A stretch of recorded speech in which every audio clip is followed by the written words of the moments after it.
Please welcome to the stage the President of the Conservative National Convention and your Conference Chairman, Michael Winstanley.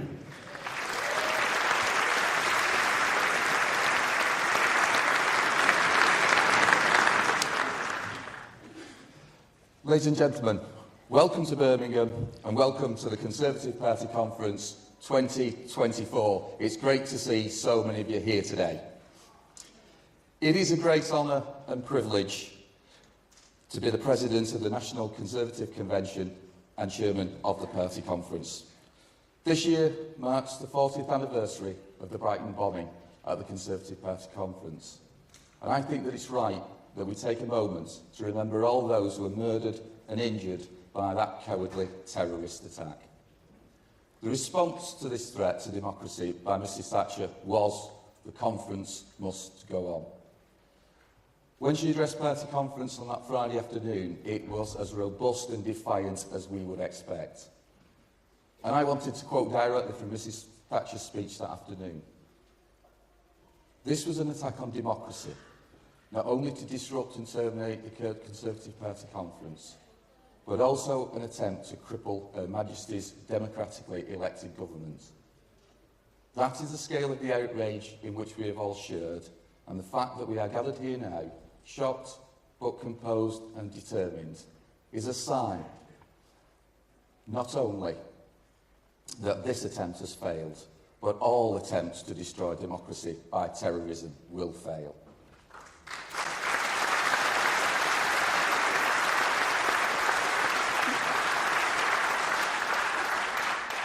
And that statement is as true today as it was 40 years ago.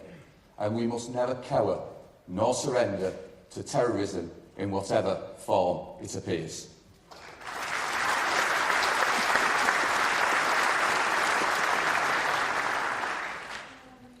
It was Mrs Thatcher's inspirational leadership that led me to join the Conservative Party 4 years later.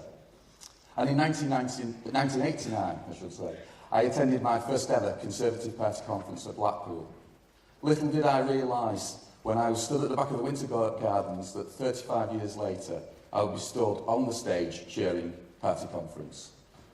Those were the days when we had conferences at the seaside, and I hope that at some point in the future we can return to those seaside resorts.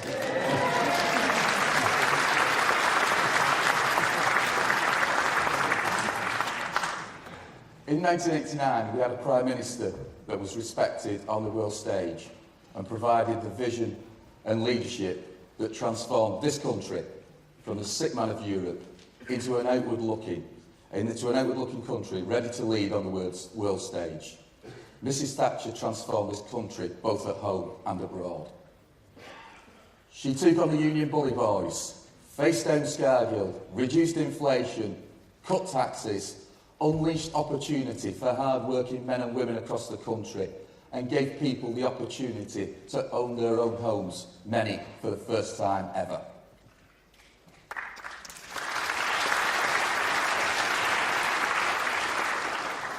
The Conservative Party has always been on the side of the working class, unlike those charlatans and frauds in the Labour Party who hate freedom of the individual and want to deny people choice.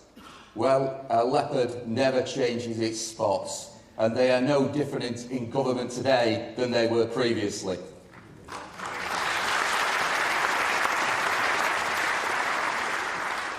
But let's be charitable to the Prime Minister. He's had it all on his plate since he took over in July. The first thing you need in a new job is a few new suits and clothes. Then he needed some new glasses, and he had to sort out some passes. Then you've got to have some time off, so you need to go to the match. More passes on the field, more glasses in the hospitality box. Then he had to give his pay rise to his mate, Sue Gray, along with his comrades in the trade union movement who bankrolled the Labour Party. At the same time, he was letting criminals out of jail early and scrapping the Rwanda plan. He then chose to attack some of the most vulnerable members in society with his heartless plan to withdraw the winter fuel allowance from our pensioners.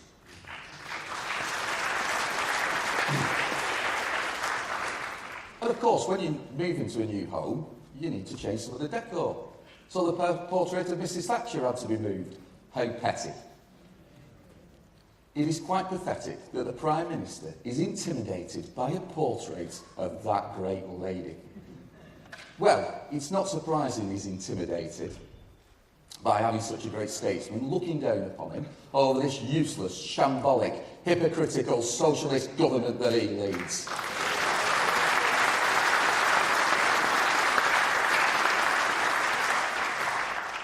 We know it's two-tier Kia. We need to make sure it's one-term Kia.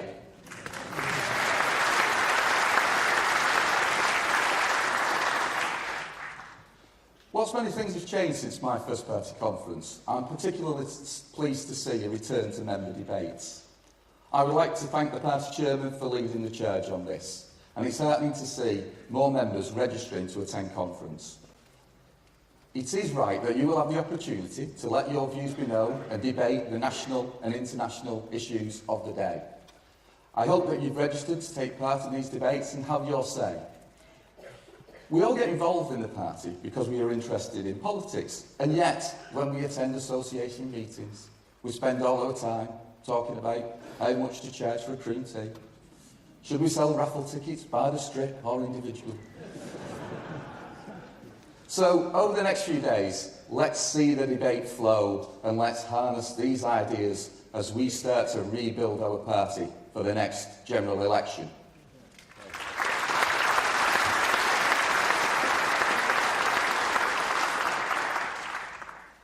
As we rebuild following the general election, I wanted to pay tribute to all our members who worked so hard, not just in the general election itself, but in all the elections that we've faced in the last few years.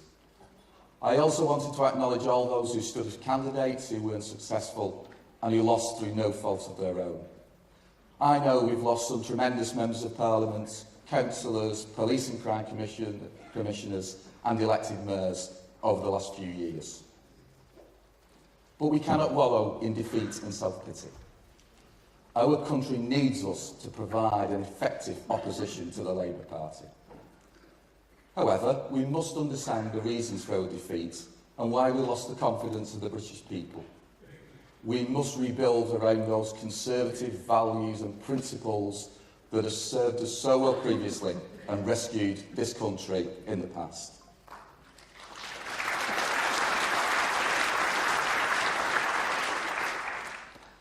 The values of low taxation, freedom of the individual, freedom of speech, reduction in immigration, secure borders, strong defence of the realm, a strong union, smaller states, and the ability to be a free trading nation outside the shackles of the European Union.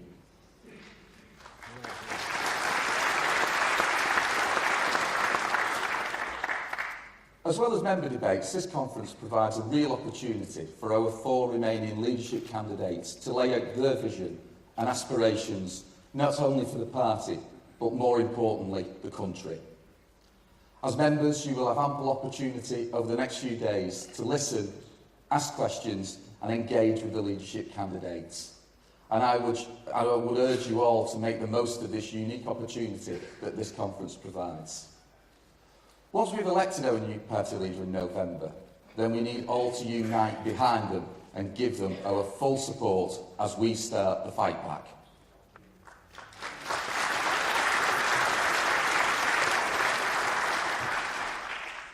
We also have many meetings that will be taking place on the fringe of conference. Take the opportunity to network, catch up with old friends, make new friends and contacts. Please visit the trade stalls and support them by giving them some business. And of course, enjoy the many receptions, as I know you all will. Birmingham is a great city, so please also spend time enjoying the amenities and supporting the local economy.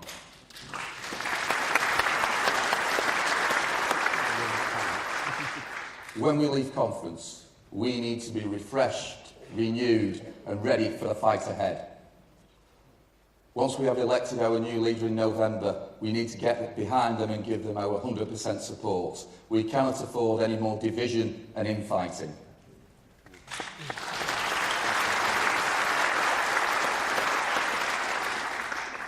The country needs us, and we will have the fight of our lives over the next few years to take on this self-serving, hypocritical, sanctimonious Labour Party.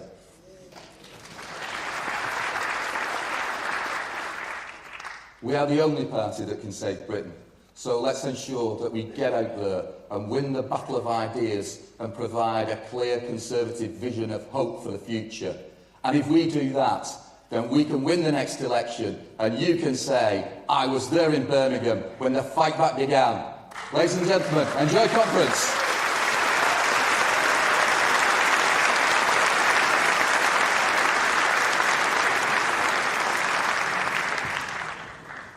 Please welcome to the stage, Andy Street.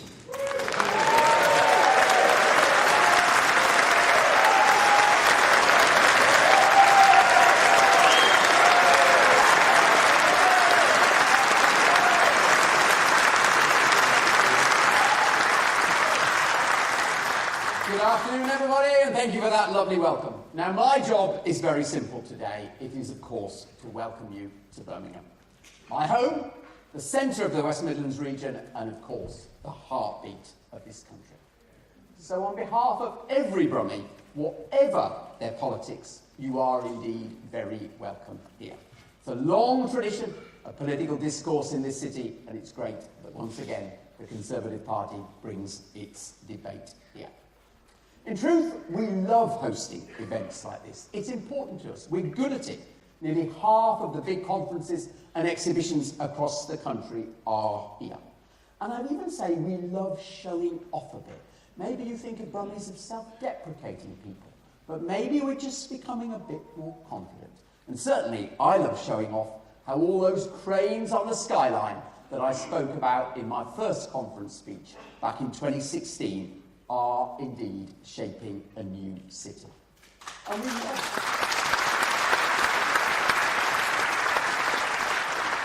And we love having guests here, because I'm allowed to say this as a proud Brummie.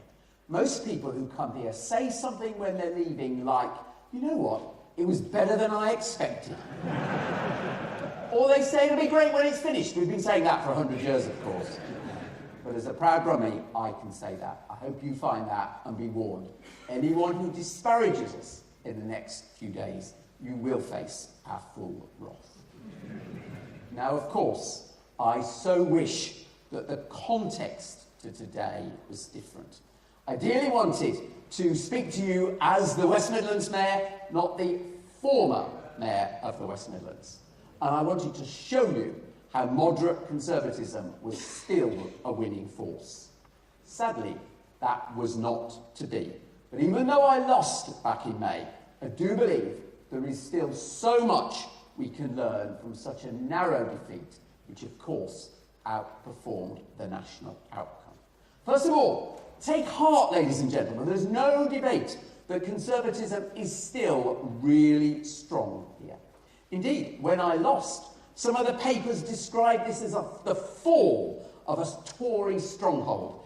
It was some news to me, I will admit, because perhaps the more surprising thing is that we won in the first place, and that the youngest, most diverse, most urban place in Britain had a Conservative mayor for 7 years. But it did, and whatever else is done, I'm very proud of that.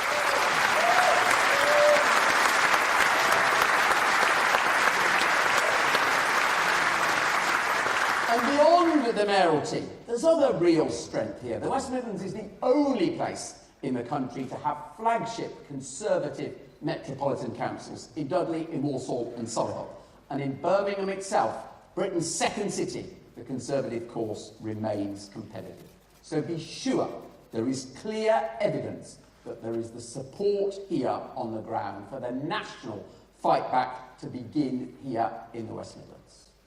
But more important is to ask, why was it that conservatism has been and still is relatively strong here? And the answer is really very simple. We got on and delivered for local people. We made their lives better. Let's just have a look. On housing, we are the only region in the country to have achieved our housing targets, and indeed our affordable housing. We doubled house building, taking a lot of money from the private sector and just a little bit from the national government to make it happen, whilst protecting our green belt. On jobs and training, we delivered 100,000 new jobs since the pandemic, concentrating on the new industries, all built on a leap forward in terms of qualifications across the region. On regional transport, we saw a tenfold increase in our investment across trams, buses, trains, cycles, everything. And we kept the lowest public transport fares in the country, and we fought for the things that really mattered to this region, like, dare I say it, HS2. And on tech, some people agree with that. Yeah, that's right. And on tech, the crucial sector of the future, we really got behind it. Fastest growing tech sector in the country, the best 5G coverage, and pioneering our digital boot camps. And we faced into some really tough stuff. We were at the forefront of net zero through our WM 2041 plan, not to prove some woke credentials, but to seize the economic opportunity that net zero provides. And the toughest stuff of all, homelessness. It was this region that was right at the forefront of championing housing first, reducing our homelessness on the streets. So, ladies and gentlemen, it was all about practical delivery for this region, and all underpinned by what I would call a partnership approach to politics. Partnership with government to bring in over £10 billion of new investment. Partnership with business. Look at foreign businesses investing in this region. Numbers from last year, the West Midlands easily the best, Birmingham the best regional city ever in terms of bringing in investment from around the world. Partnership with all communities, and yes, if necessary, partnership across the political divide. Because our public were very clear. They wanted us to work together for the big wins like the Commonwealth Games. So that's the story, ladies and gentlemen, of what we did and why. And it's a story, as in Teesside, which shows why devolution is so important.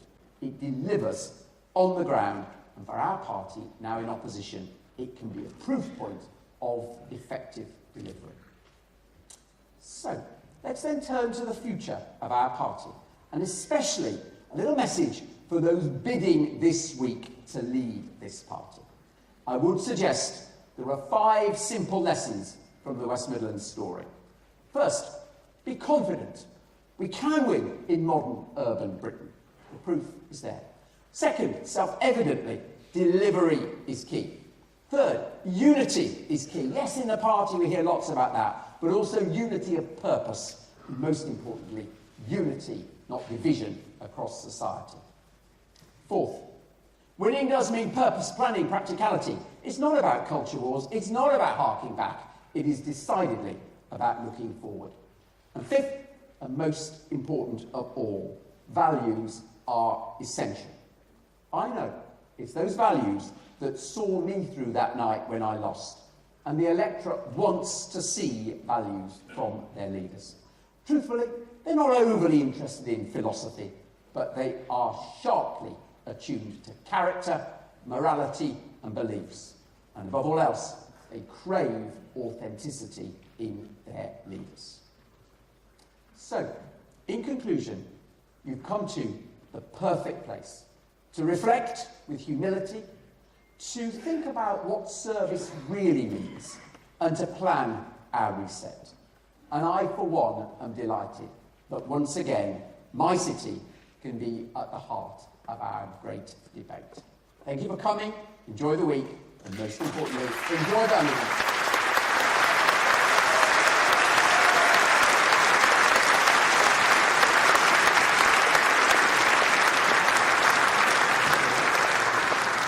Please welcome to the stage the Chairman of the Conservative Party, Richard Fuller.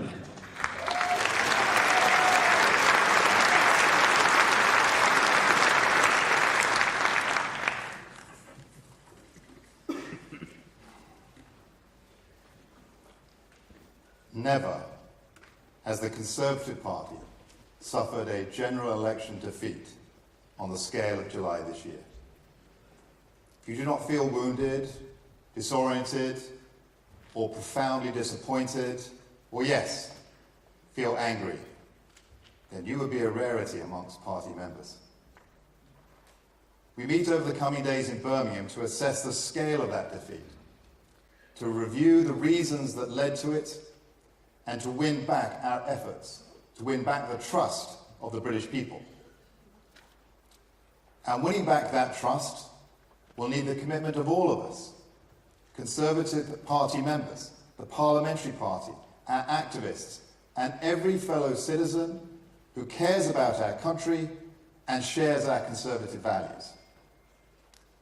Since my appointment as party chairman, I've been talking to members of the party, to our association officers, councillors, general election candidates, and people both inside and outside the party. I've personally been reading through the thousands of emails that members like you have sent to me. And guess what? It turns out that listening to party members is really informative and enlightening. Who'd have guessed?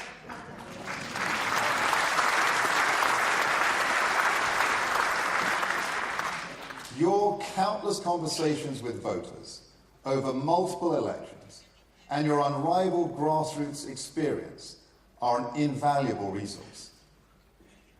Coupled with your deep love for our party, your pride in what the Conservative Party has achieved, and your faith in what it can achieve, your insights and recommendations for change give us a blueprint for how we can get back on track. Now, I'm going to carry on reading your emails, but some common themes are already clear. A leading theme is the performance of our parliamentary party following the election victory in 2019. You told us, as the voters have told us, that the parliamentary party was divided, that we appeared self-serving and self-indulgent. You told us, as the voters have told us, that our policies too frequently lacked grip on the issues at hand and that we had lost sight of the Conservative values that should have been our guide, and that the absence of clear sight to our principles encouraged factionalism across the parliamentary party, hampering any leader's focus on competent delivery on the priorities that had drawn so many people to vote Conservative. I was a member of that parliamentary party. I am accountable for these assessments of our performance. I am profoundly sorry to you, the members of the Conservative Party.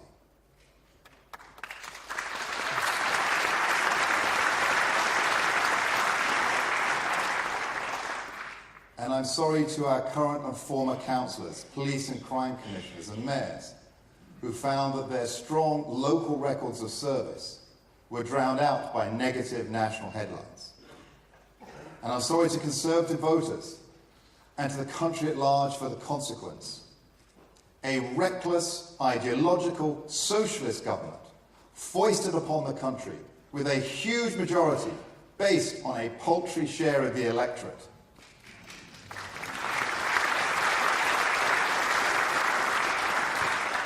For all of that, I am deeply sorry. But what we now need to do is to learn from those difficult days and draw inspiration and insights on how we rebuild. To start, let's hear some of the thoughts from some of our general election candidates.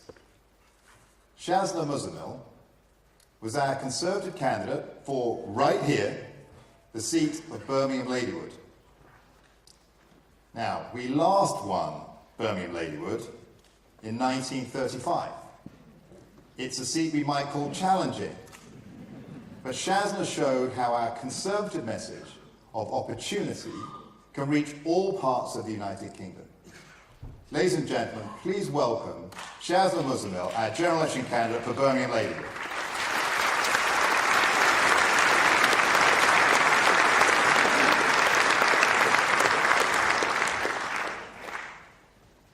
Hello, conference. Welcome to Birmingham Ladywood, where I stood as a parliamentary candidate only just a few months ago. This constituency of Birmingham Ladywood has a rich history. Its first MP was the future Conservative Prime Minister Neville Chamberlain. But since the Second World War, it's been considered a safe Labour seat. This year, though, Labour's majority shrank by over 40%. Residents went independent. The idea of a safe Labour seat is over. So how did I come here to stand as a Conservative candidate? My name is Shazna Muzammil, and I was born and raised amidst a brutal civil war in Sri Lanka. I saw many friends and members of my family lose their lives. As a girl, my education and aspirations were never considered. My 4 brothers had opportunities that I longed for. Instead, I was married off at a very young age, and before I knew it, I was a young mother of 2 amazing young boys. Yet, Sri Lankan society was also giving me the tools that would set me free. Because the ideas of self-reliance and independence were instilled in me at an early age. I knew that if I wanted to change my life and that of others, I had to look to myself. So I fought for my divorce and I went back to school. I got my MBA from Cardiff and began working in villages promoting girls' education. And for that contribution, I was recently awarded with an international award.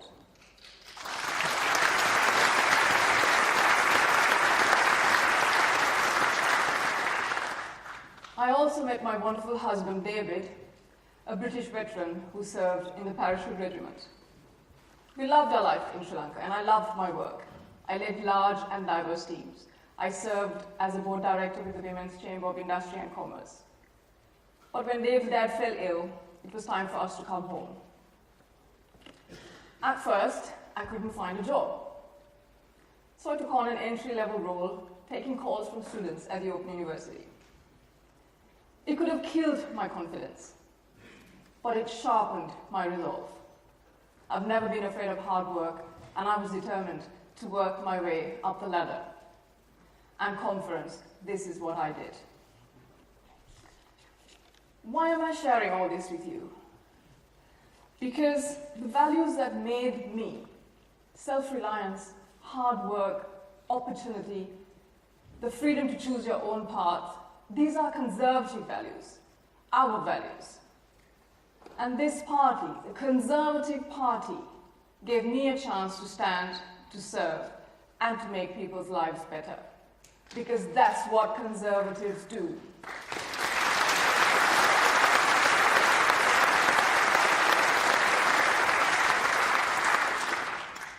and today I stand here as a Conservative group leader on the council. Standing for Ladywood has been an incredible privilege. I'm a campaigner at heart. All I wanted was to knock on doors, speak to residents, and find out how they wanted their MP to serve them better. I learned a lot from them. They shared their time and even their meals with me.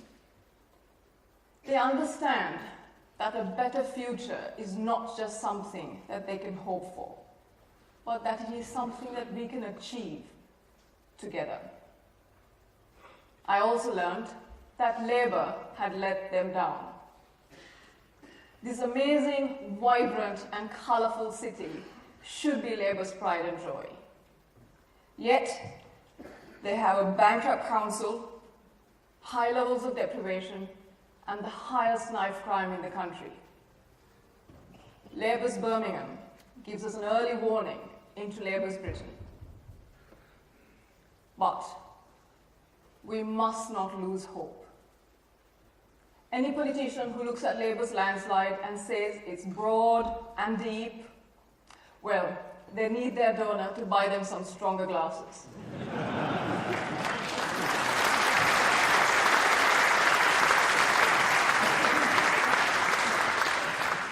Their win was incredibly shallow in some places, even in its heartland, traditional heartlands. We need to totally rethink what our paper seats in areas where Labour's voters collapsed. And in Labour's victory this year, we will be able to see victory in 5 years.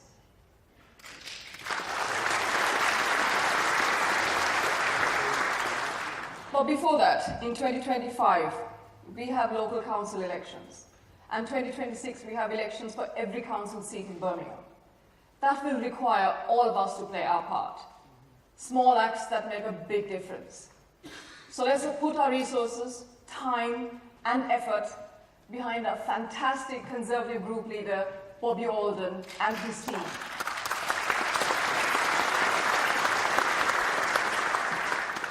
It's time to get Conservative councillors onto Birmingham City Council and other councils across the country. Let's prove that our Conservative values can help win our voters back. Let's give them something to believe in, and let's focus on winning the next general election. And for that, our work starts now. Have a wonderful conference.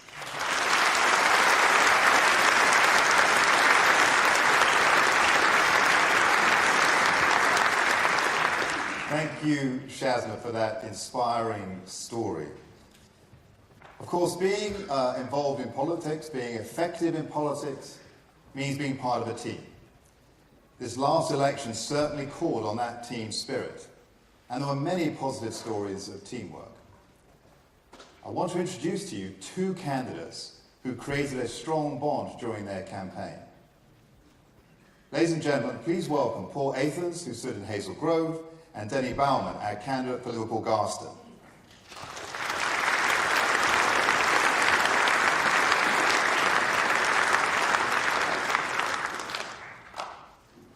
Good afternoon, conference, and thank you, Richard, for giving us the opportunity to speak today. We are Paul and Daniel, and we have the privilege to stand in Hazel Grove and Liverpool Garston, respectively, at the election in July. On paper, these are two very different seats. One that's been competitive for the Conservatives for decades, and one that we haven't held since the 1970s. We all want to win the next general election and avoid a decade in opposition. And we think there are lessons to be learned from our experiences that we'd like to share with you. I stood in Hazel Grove, which we won in 8 of the last 14 elections. This year, for the first time in the history of the seat, we came in third, behind Labour and the Liberal Democrats. We lost, I lost, for many reasons. On the doorstep, I learned how toxic the Conservative brand had become in recent years, and how deeply people wanted change. Some of our voters went to other parties, but many simply stayed at home. We certainly didn't lose for lack of trying. And I'm here today not to wax lyrical about why we lost, but to tell you what I learned about how we can campaign more effectively next time and win. I was selected as the Conservative candidate a year before the election. I left the regular army after 12 years' service and threw myself into the campaign with the support of an amazing local association. When the election was called, I thought volunteers would flock from neighbouring safe seats. But this election was different, because everyone else was in their own fight for survival. So we understandably had little external support, with one notable exception: Daniel. And I can't imagine how much more difficult the campaign would have been without his tireless dedication to helping me and being part of our team. The motto of the Royal Military Academy Sandhurst is serve to lead. Officer cadets are told over and over again that it is in the service of others that we become leaders. And my good friend Daniel here is a leader. He sacrificed his time and talents to try and help me win in Hazel Grove, in the knowledge that his own seat could not be won.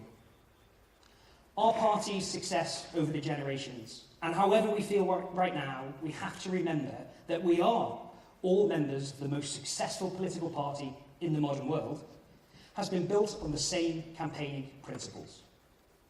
Ruthless and effective campaign strategy focused on securing the best results, underscored by a relentless determination from our members and volunteers to support those who are best placed to win. Although we lost in Hazel Grove this time, the campaign we ran, with Daniel's help, will stand us in good stead for the next general election. And as Daniel's told me, he gained invaluable experience that will make him a more formidable campaigner in future elections. We need to do everything possible to ensure this generational continuity in campaigning, to make certain that we are a credible and effective fighting force in every election we contest. Thank you all for taking the time to listen to us, and more importantly for coming here to think deeply about the future of the Conservative Party. We all understand the threat that 10 years of Labour government would pose to this great United Kingdom. It is not enough to hope that they will lose. We need to equip ourselves to win. The fight back starts now. We need to re-establish ourselves as competent, responsible and trustworthy stewards of government. We deserve, the whole country deserves, honest leadership. We'll spend a lot of time over the next few days discussing the future leader of the party and, we all hope, the next Prime Minister. But we also need to think about how we select and train future leaders at the local level and how that should fold into our wider campaigning strategy. And with that, I'll hand over to Daniel.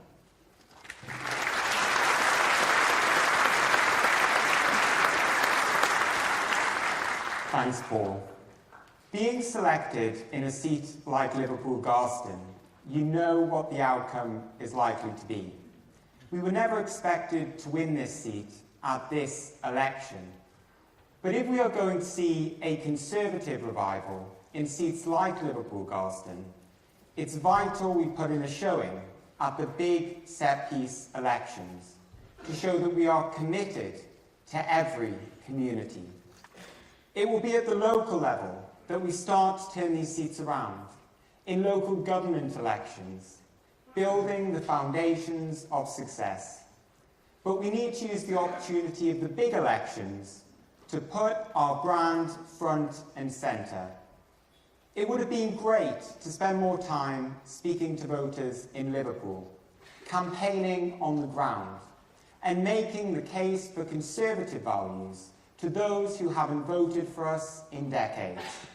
But that wasn't where we were at this election. We needed to focus our efforts where they could have the greatest impact. And I was more than happy to give my support to my good friend Paul and his campaign.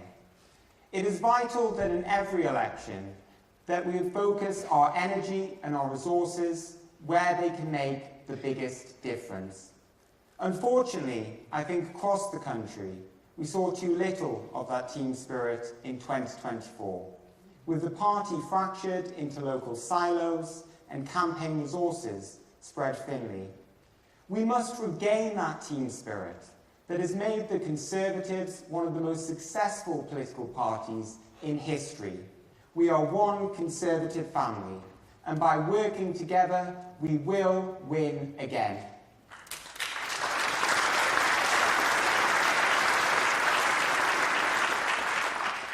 It is our responsibility as members, candidates and professional staff to make sure we are serving a greater cause, willing to give our time and our talents to support others, even if it costs us locally.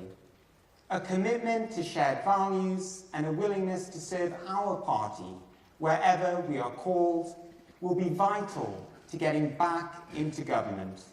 And it will ultimately be to our benefit as well. Learning campaign tactics, understanding the importance of campaign organisation, and being partnered with a seat with better resources than that of Liverpool Garston was both eye-opening and a privilege. Having the opportunity to be part of Paul's campaign gave me the vital skills and experience that I know will make me a better campaigner in the future. And I hope my efforts contributed to the best possible outcome in Hazel Grove. We look forward to seeing you out on the campaign trail, wherever we are sent, when we kick Labour out of office at the next election and beat back the Liberal Democrats. Thank you, Conference.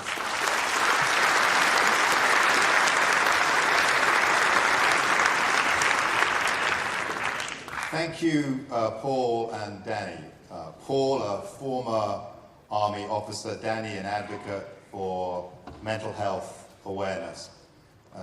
Two colleagues with very, very different backgrounds who showed the value of working together as part of a united team. It's a message for the Parliamentary Party. The Parliamentary Party needs to learn, and it has to change. And we will change. In Parliament, the Conservatives are the only effective opposition to Sir Keir Starmer's band of feather my own nest and look after my own mate style of government. Need a flat? Not just any flat, a penthouse. Need some designer clothes? A mini break in New York? Haven't got time to go to Specsavers? No worries, Lord Alley will sort it. A bunch of freebie-loving, union-beholden, pensioner-loathing socialists.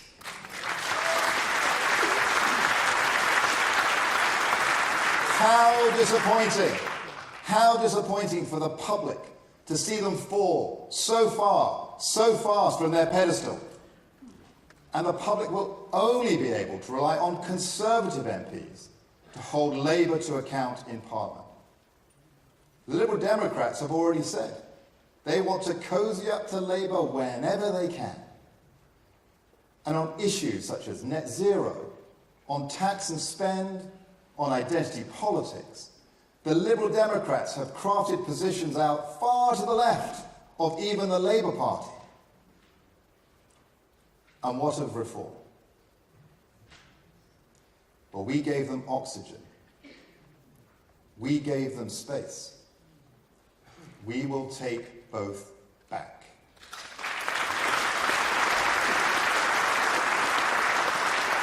A changed parliamentary party, united in purpose, with a new leader in place and our Conservative values at the centre of our approach. Now, our party headquarters, CCHQ, needs to change as well.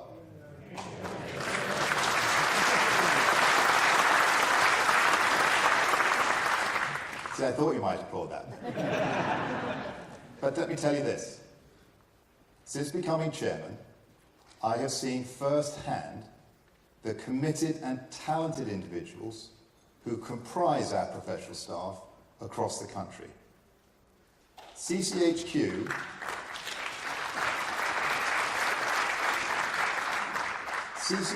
does make mistakes, but too often and too frequently, our professional staff have been unfairly blamed for decisions made by others. But there is a need for change. Indeed, CCHQ is changing. In recent weeks, we have undertaken a difficult but necessary restructuring program. We have lost many professionals, some with many decades of experience.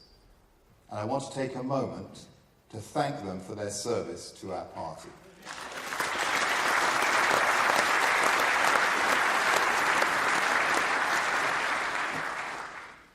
But the need for change in our party started earlier than 2019, and that need for change goes wider than the parliamentary party. That is why I have called for a more comprehensive post-election review than in the past. The review will be empowered to make recommendations for reform in all aspects of our party, and will then oversee the implementation of those recommendations with real accountability on the party leadership to deliver. The review must equip the party to fight and win elections at all levels. It must modernise our campaigning. It must provide the training needed to upskill our activists. It must expand the voice of members in policy making. It must enhance the rights of party members to choose their candidate at an election.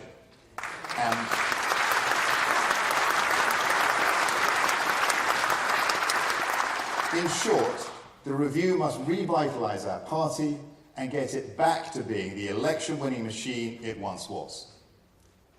And this review must be led primarily by members of the voluntary party and not by members of Parliament.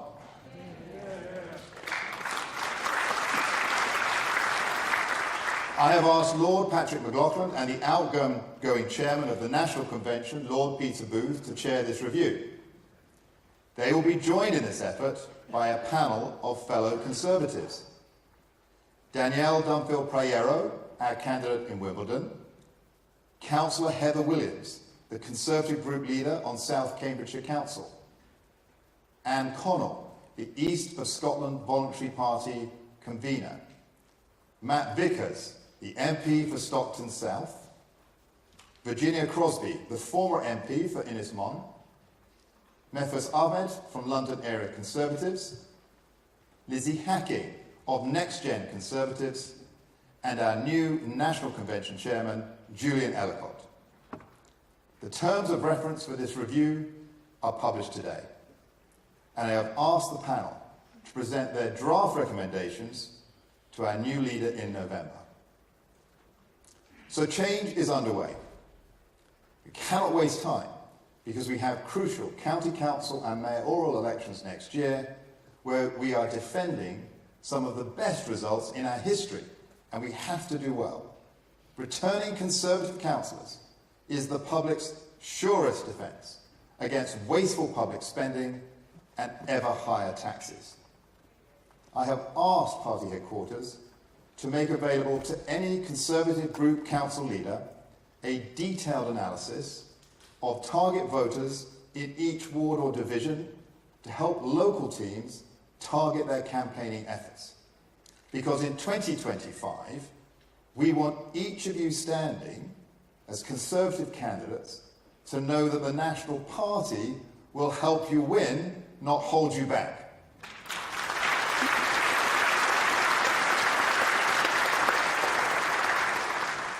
And guiding our efforts will be our next guest, the chair of Conservative Council Association, Councillor Phil Broadhead. Now, before he comes on, I just want to say what a great representative Phil is for our councillors in the party. He's hard-working, dedicated, and leads from the front, putting in the hard yards that are going to be needed over the coming months. And just to prove my point, in the 5 weeks in the run-up to conference, we've gained 8 council seats from our opponents in by-elections across the country. Ladies and gentlemen, please welcome Phil.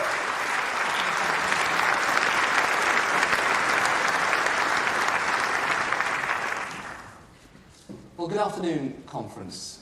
Can I first just say what a real honour it is to be addressing you all today. It's been a roller coaster over 5 years for me as first deputy and then leader of the CCA and local government. In my time in these roles, I've worked with a handful of prime ministers and party leaders, 9 party chairmen, and Richard, let me tell you, they keep getting better with time, and scores of local government ministers and secretaries of state. Indeed, when I first took up the gig, no one had even heard of COVID, and Alipay was an app on my phone rather than the Labour Party motto. So much has changed in that time. But one thing that has stayed the same, firmly, in all of that time, is a resolute determination, resilience, and reliability of Conservative local government. Because during the pandemic, it was Conservative councillors and councils who were on the ground delivering for their residents and communities. Through the cost of living and inflationary environment, it was Conservative councillors and councils who found ever more innovative ways to protect the most vulnerable and balance the council books. And it was Conservative councillors and councils who, through all the nonsense and wranglings that were going on in Westminster, kept their heads down and kept doing the job. Now, as we've heard from the party chairman and others today, this year's election results were bitterly disappointing. But, colleagues, this is not new news to Conservative local government. We've been feeling this political pain for many years now, losing over 3,000 councillors, frankly as punishment, as our party lost the trust of many of our voters. But what does this actually mean? Well, it means that across the country, frankly, we've now got a bunch of fruitcakes running huge swathes of our public services and regions. Not because the public wanted them, but because they didn't want us. In my own neck of the woods, for example, outside of my national responsibilities, this time 18 months ago I was leader of the council in Bournemouth. Now it's run by another unholy Rainbow Alliance who have scrapped our tourism department, implemented default 20-mile-per-hour speed limits across the city region, and have overseen a quadrupling of the number of rough sleepers since we were in charge. And it's been the wettest summer on record, which I'm pretty sure is the Lib Dems' fault as well, actually. Elsewhere around the country, we've got opposition councils going bust left, right and centre, 4-day working weeks and failed ventures galore. The only bright spot, a glimmer of hope for Oxford Council, as their enforced meat ban looks to be undone now that the new Prime Minister has pledged to return the sausages.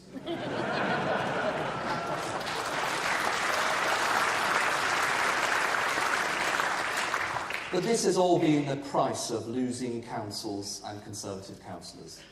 But conference, we are fighting back.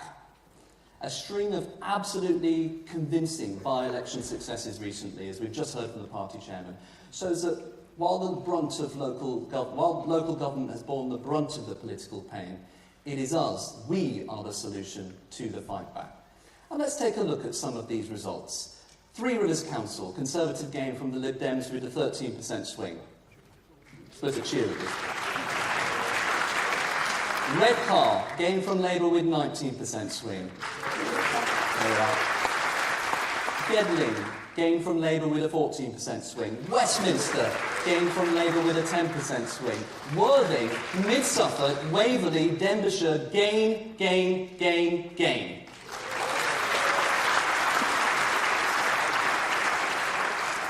Now, I don't think this is just buyer's remorse. This is deeper. This is a wholesale realisation that we are in deep trouble as a nation. But I also think it's more than that. I think it's a country finally waking up after a long nap to the value of Conservative representation. Because these results aren't just a reaction to the abysmal, hypocritical, incompetent Labour government that we're seeing. These results are real people on the ground voting positively for their local government Conservative champions. And guess what? We've been here all along. We've had too many deeply impressive colleagues lose their seats after working tirelessly for their communities. Conservative councillors delivering Conservative policies, delivering for their residents and losing. But no more. We are back.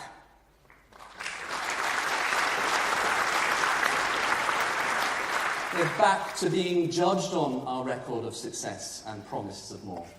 And yes, we're in opposition for the way in which we hold our opponents, both locally and nationally, to account. And a prime example of this, our highly coordinated and organised campaign against the withdrawal of the winter fuel allowance. Over 100 councils submitting our Conservative motion on the issue, along with bespoke graphics, press releases and content for every council. Conference, that is a modern Conservative fight back.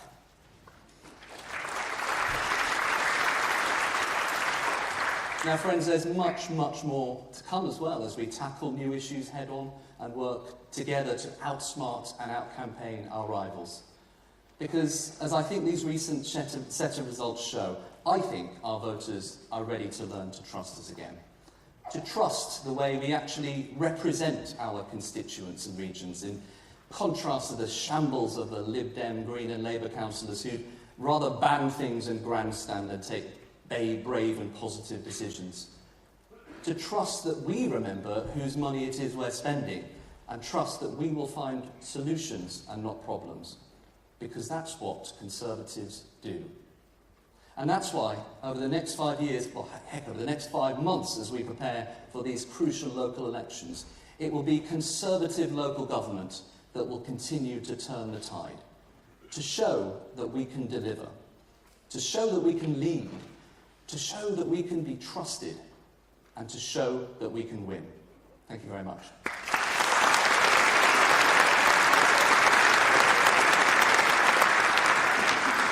Thank you, Phil, and I promise you, Phil, that we will be with our Conservative local council and mayoral elections every step of the way to the 2025 elections. So let's talk about the rebuild. The Conservative Party has been the default choice of the British people for nearly 200 years. For more than 2/3 of the past century, the country has chosen the Conservative Party to lead. How did the Conservative Party earn that trust? We earned it because throughout our history, the Conservative Party has reflected these small c conservative values held by the vast majority of our people. The Conservative Party as the party of responsible economic management. The Conservative Party as the party that understands the importance of self-reliance and of our individual responsibility to help one another. The Conservative Party as the party of the family and of the country, the only national party that keeps the union so close to our heart that we wrote it into our name. The Conservative Party that wants to conserve what is great about our environment, about our history and about our society, rather than sacrificing them to passing ideological whims. The Conservative Party that sees the value in each and every citizen and wants to create a future where everyone can reach their full potential based on their individual skills, the actions they take, the values they hold dear and the qualities of their character. That's the Conservative Party that earns the trust of the people. We need, once again, to draw together the best and brightest Conservative thinkers into a concerted team effort to shape Conservative policies for modern Britain. The right approach, 50 years on. We must restore and promote a shared understanding of what it means to be Conservative in 21st century Britain.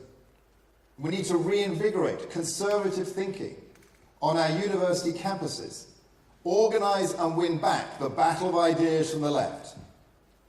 I'm asking Lord Hannan, one of our best thinkers, to help lead the preparation of these plans. He's one of our best published authors and a Conservative with a comprehensive understanding of how the wide variety of Conservative views can be coordinated into a single, coherent Conservative vision. Ladies and gentlemen, please welcome Lord Daniel Hannan.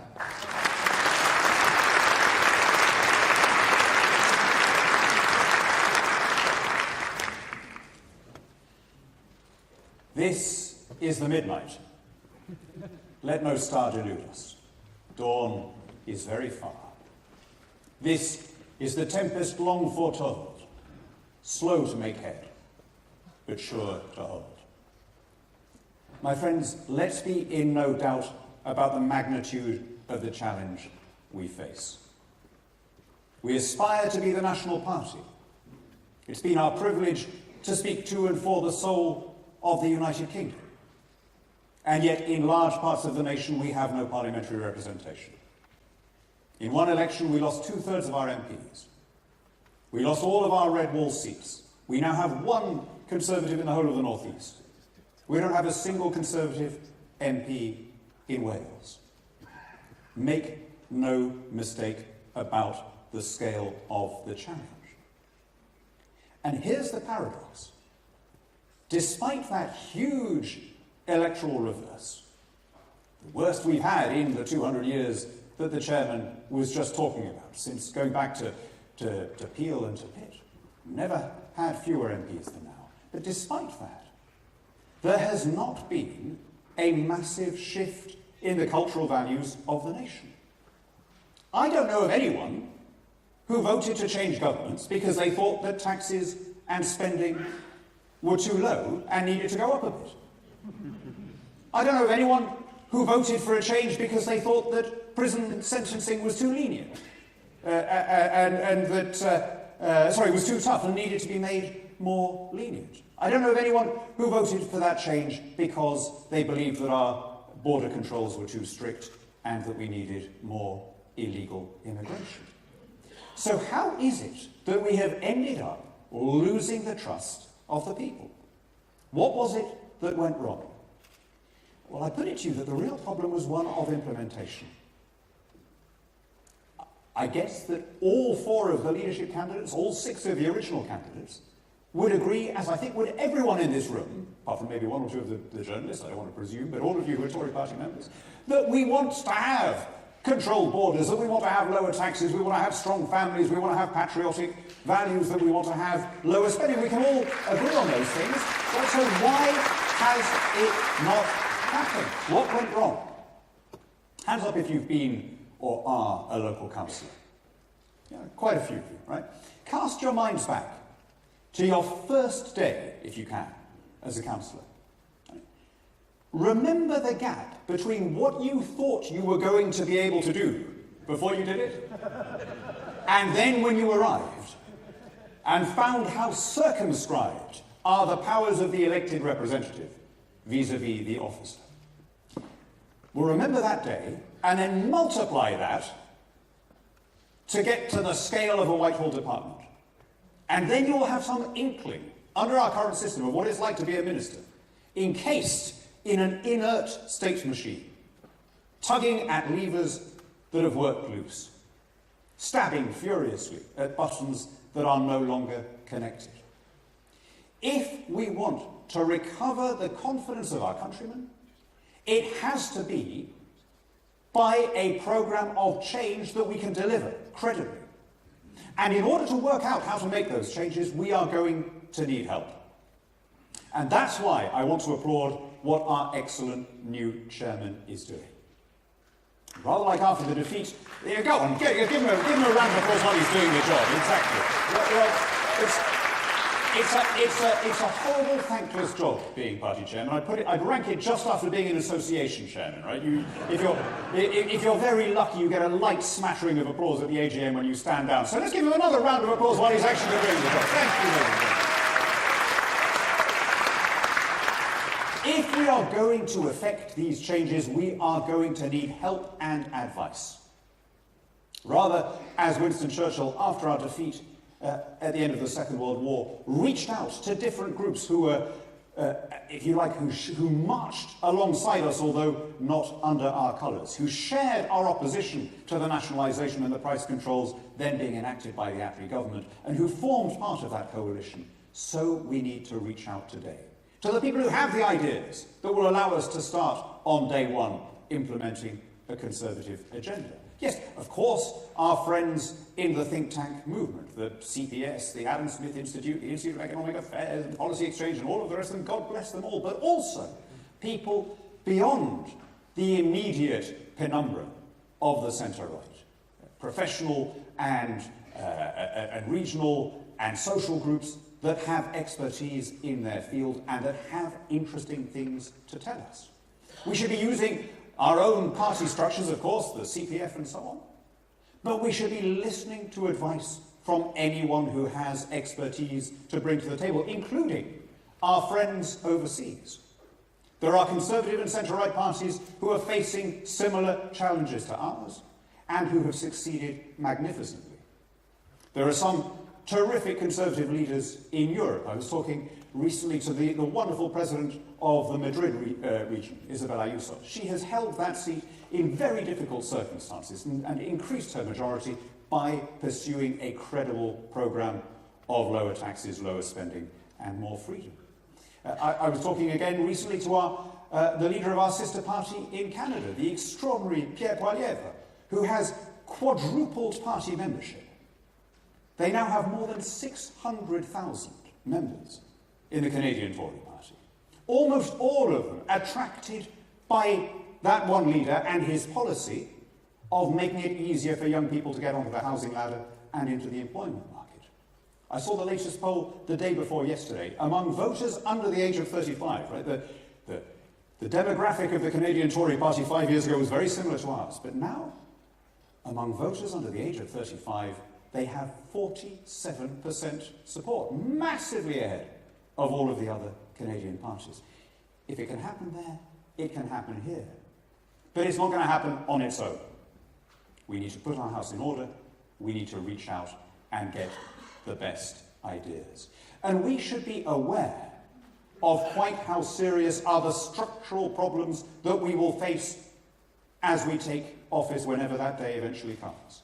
There are huge problems that have gone unaddressed in this country and that this government shows no interest in acknowledging, let alone tackling. We have, for example, a deteriorating ratio of workers to pensioners. Basically stopped having babies around about 1971. That's not a great position for a country that wants to grow. We have the highest industrial energy costs in the developed world. We have a judicial system that is geared up always and everywhere to oppose deportation orders and thereby effectively to open our borders. We have a national debt that is now 100% of our GDP. And that's before you count student loans, before you count PFI debts, before you count public sector pension liabilities. We haven't built a nuclear power station since 1995. We haven't built a reservoir since 1992. The numbers of people using Heathrow Airport have flatlined since the year 2000. These are serious long-term challenges. We have not been able to screw shut the taps that we so wantonly spun open during the lockdowns. What was intended as emergency contingent spending is now being treated by all sides as permanent. These are not affordable things. And if we are to fulfill our mission as the national party, the party that rises above sectional interest and delivers for the nation as a whole, we have to be prepared to tackle those problems. And that is why I am very honoured and very happy to be involved with Richard's initiative of reaching out and gathering the best minds to work alongside us. I don't know how many of you saw today in the nation's leading quality Sunday newspaper an article by our former parliamentary colleague David Johnston calling for a Conservative network. So the idea was to get people in professions and sectional groups who might not want to join the party or be formally associated with it, but who will promote centre-right values. Well, I was a little bit involved with the Leave campaign. I'm not going to talk about that because there will be a division of opinion in this room as everywhere else, but let me just say this. We had a model in Vote Leave of using precisely that section-by-section, group-by-group approach. We had doctors for Britain and lawyers for Britain and Muslims for Britain and fishermen for Britain and students for Britain, each able to bring a different constituency to the table. Maybe, as a party, we should be looking at ways to move beyond, to add to our traditional geographical association structure and bring in people who, up until now, have been perhaps have balked at the final stage of joining the party, but who are natural allies in wanting a society based around freedom under the law. And that is our great task. Our great task going back not just the 200 years since our party took its first form under a Pitt, but I would say going back all the way to the original Tory party in 1680. We have always been the movement that seeks to defend the interests of the nation as a whole. And that is the task in which I want all of us to join again. The work begins right away. For 350 years, we have been singing our song, speaking to and for the soul of this great nation. Our song is not yet sung. We're not done yet.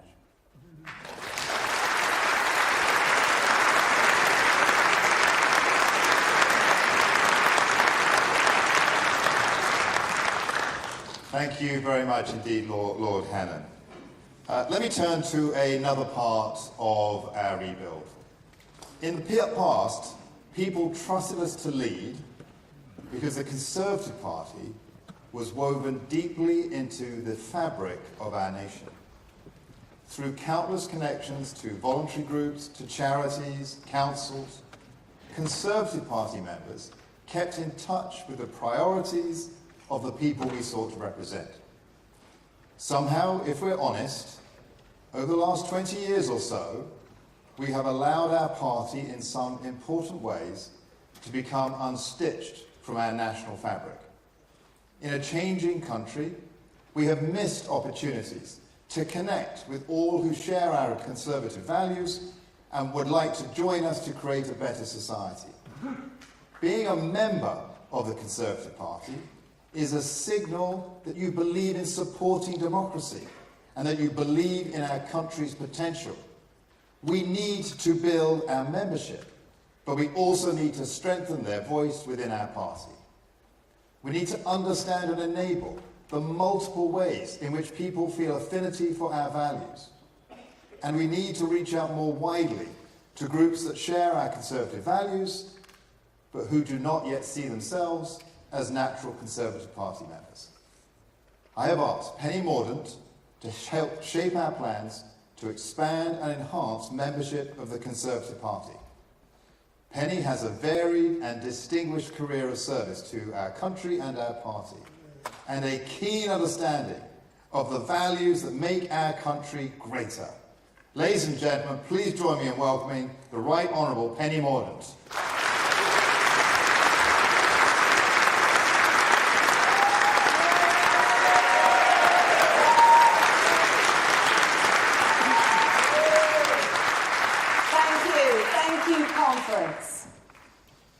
I'm here to cheer you all up.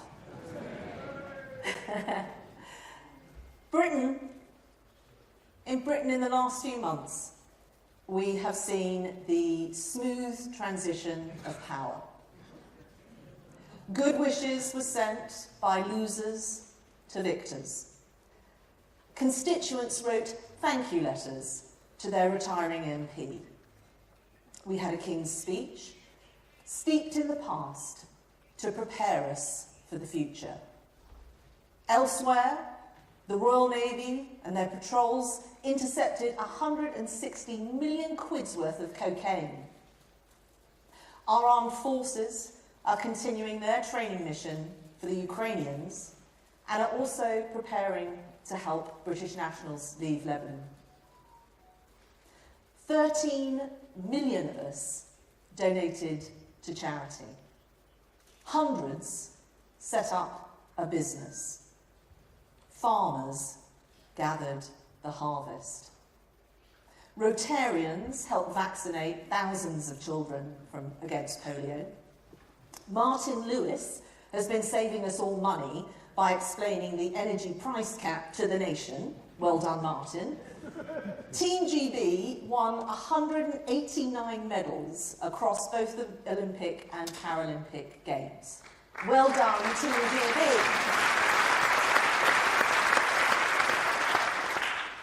The Princess Royal knighted the stoic and heroic Mr. Bates. The Prince of Wales appeared on Blue Peter to launch the Earthshot Prize. And the Princess of Wales cheered us all with her message of hope, especially those affected by cancer.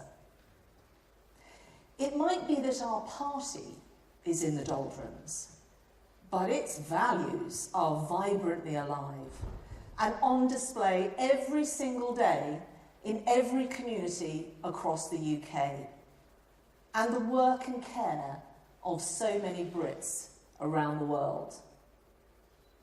What Britain stands for is what we stood for.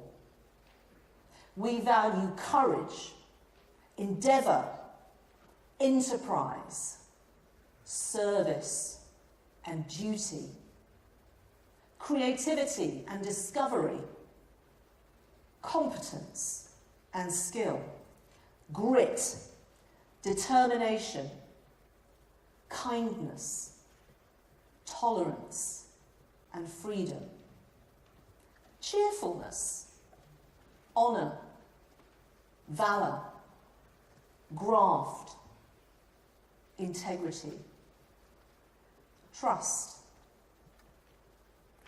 It was our belief in those values that enabled our greatest deeds and victories, and not just those at the ballot box. The bad news is, it was the British people's belief in those values that removed us from government 3 months ago. But the good news is, it is the British people's belief in those values that is now causing them to feel a little bit iffy about their new Prime Minister. A chap who in a mere 12 weeks has brought doubt to our economy, fear to our elderly, a touch of the Imelda Marcos to the office of Prime Minister, and sausage memes to our timelines. Yep, they're right to be iffy about him. It's not Britain that needs to find its way back to us. We must find a way back to those we serve. The pragmatism and common sense of the British people. Their ambition that we remain an extraordinary nation. Back to those who understand responsibility, that choose to take it, that inspire it, and reward it. That's not just a task for a new leader. It's on all of us. We ourselves must take responsibility, and all of us are needed. All of you who are connected to those that we serve. The chairman has asked me to help us as a party reconnect with those that we serve and protect. Less than 0.5% of those that we seek to represent are members of our party. Less than 2% of the UK are members of any political party. So we will need the largest outreach programme any party has undertaken. And that is what I will prepare. And with your help, that is what we will do.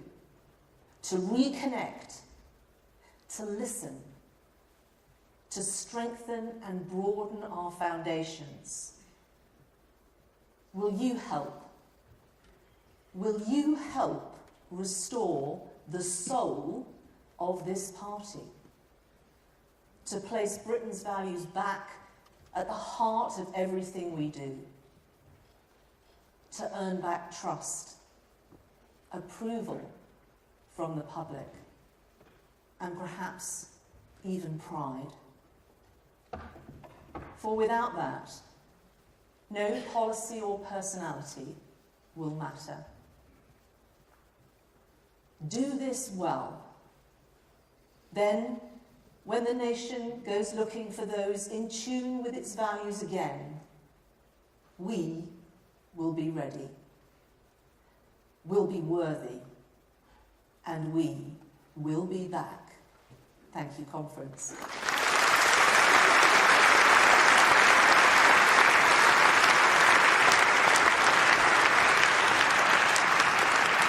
Thank you, Penny. You can imagine how much I'm looking forward to working with Penny on this initiative. But there are other priorities for change. Our party needs to understand and invest more in digital campaigning.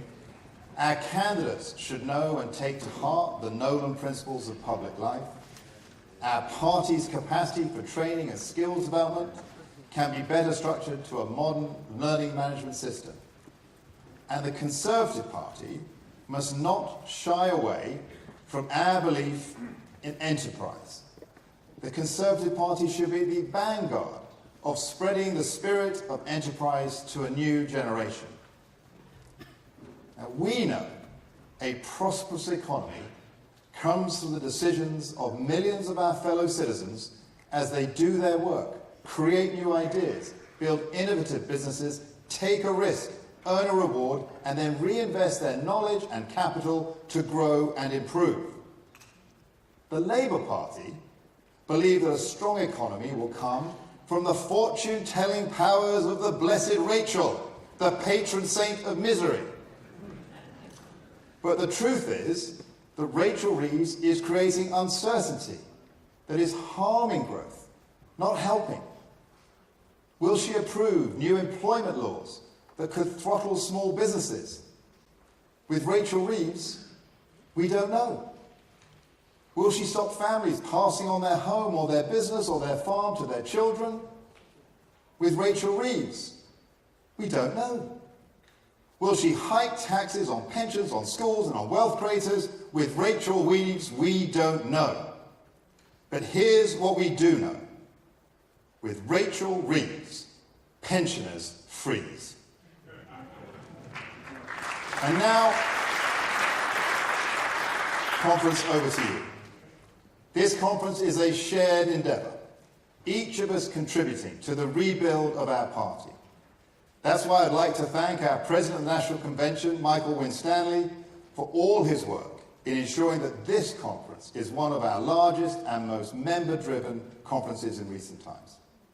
Tomorrow, we have the return of member debates, the chance for the parliamentary party and our leadership candidates to hear your policy ideas on immigration and border security, on promoting free speech, building homes while protecting green spaces and growing the economy.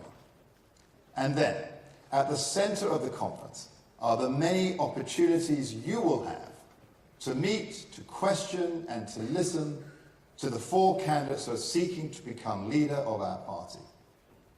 On Monday and Tuesday afternoons, each candidate in turn will talk about their values, their background and their motivation for being involved in public service. And then each will face your questions, delivered by our interviewer, to test their principles and their vision in key policy areas. And on Wednesday, each candidate will lay out their vision for the country. So there we are, conference. Optimistic, forward-looking, ambitious. Let's get going.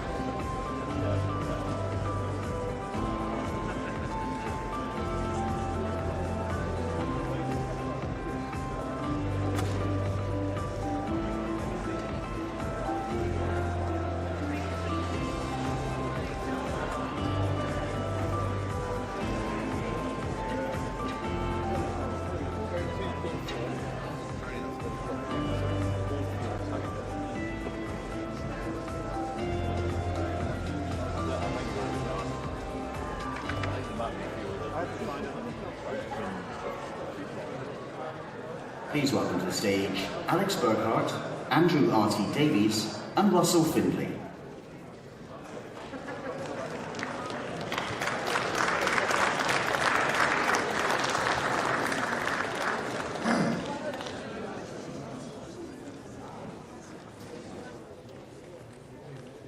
Right. Hello, conference. Come on. Hello, conference. Exactly. Well, look, thank you very much for coming in to hear our session on the union. I know that a lot of you have come to Birmingham this year to hear about the leadership. Well, I'm about to introduce someone who has just won the leadership of the Scottish Conservative Party.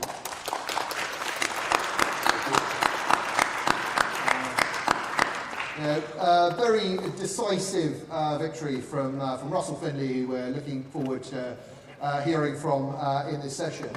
On his left, but never on the far left, is Andrew RT from Wales, who is an absolute stalwart of the party, now on his second term as our leader in Wales.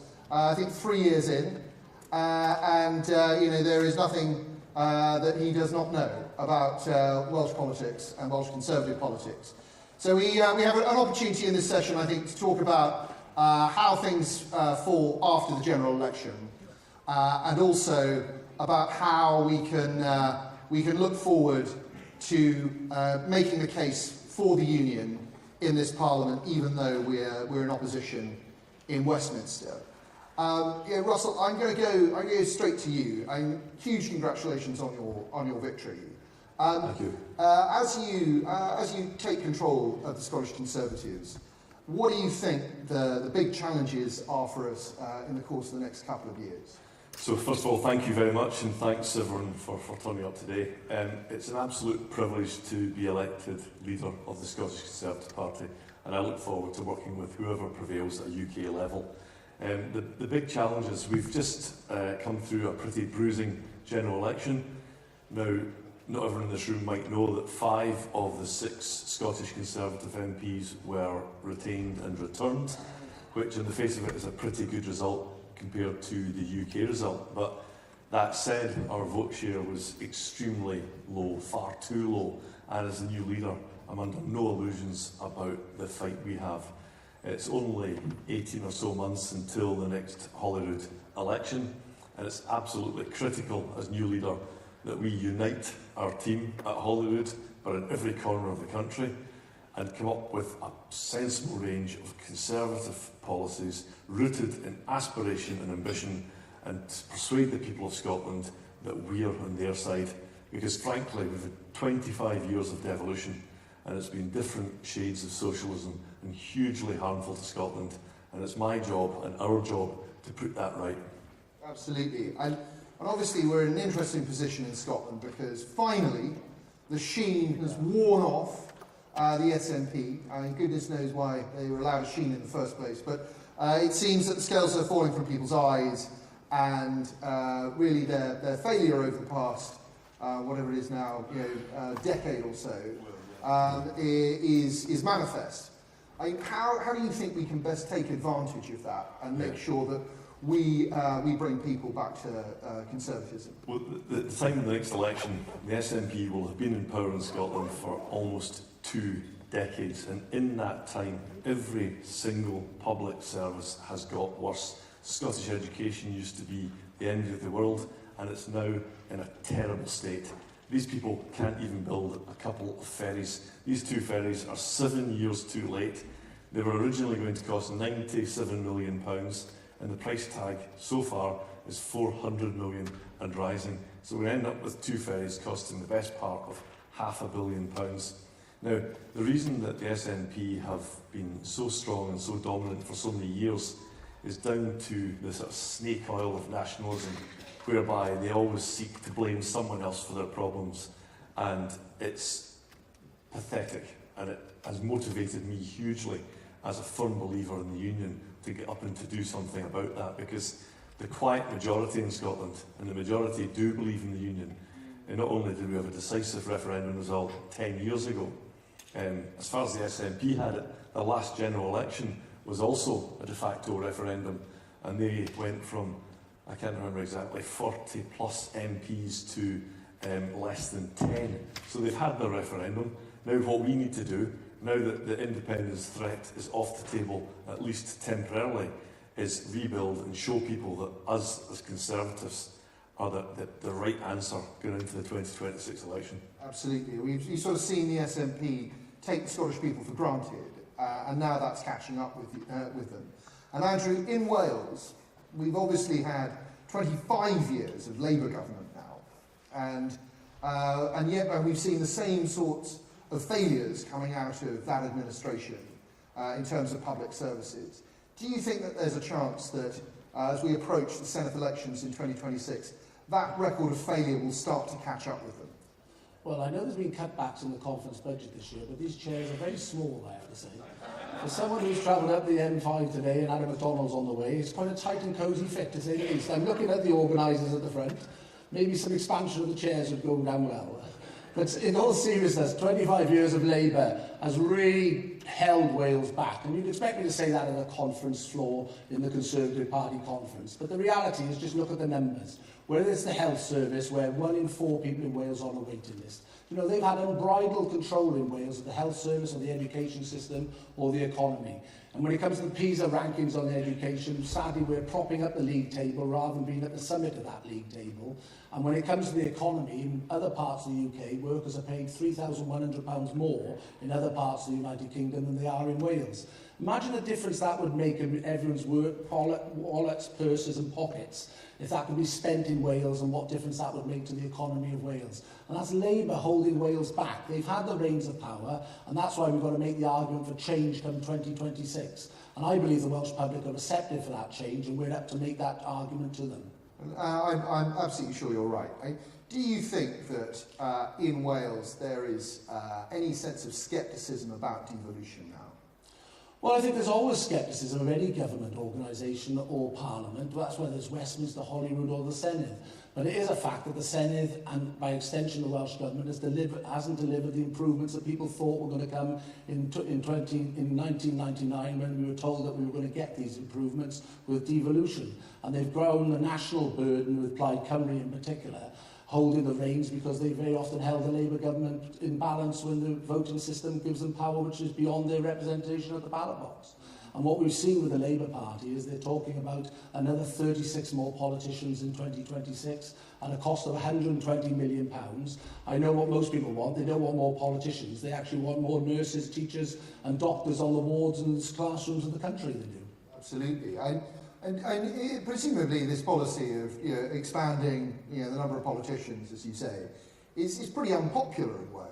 I mean, why are they pushing it? Wales haven't been asked about it, but they've got together as Lib Dems, Plaid Cymru and Labour to do this, and we're the only party that stood out against having this, and we'll continue to stand out about it right up until 2026 and beyond, because Wales doesn't need more politicians. It's as simple as that. We don't need to spend £120 million on more politicians. No, quite. And very, very good luck in making that case.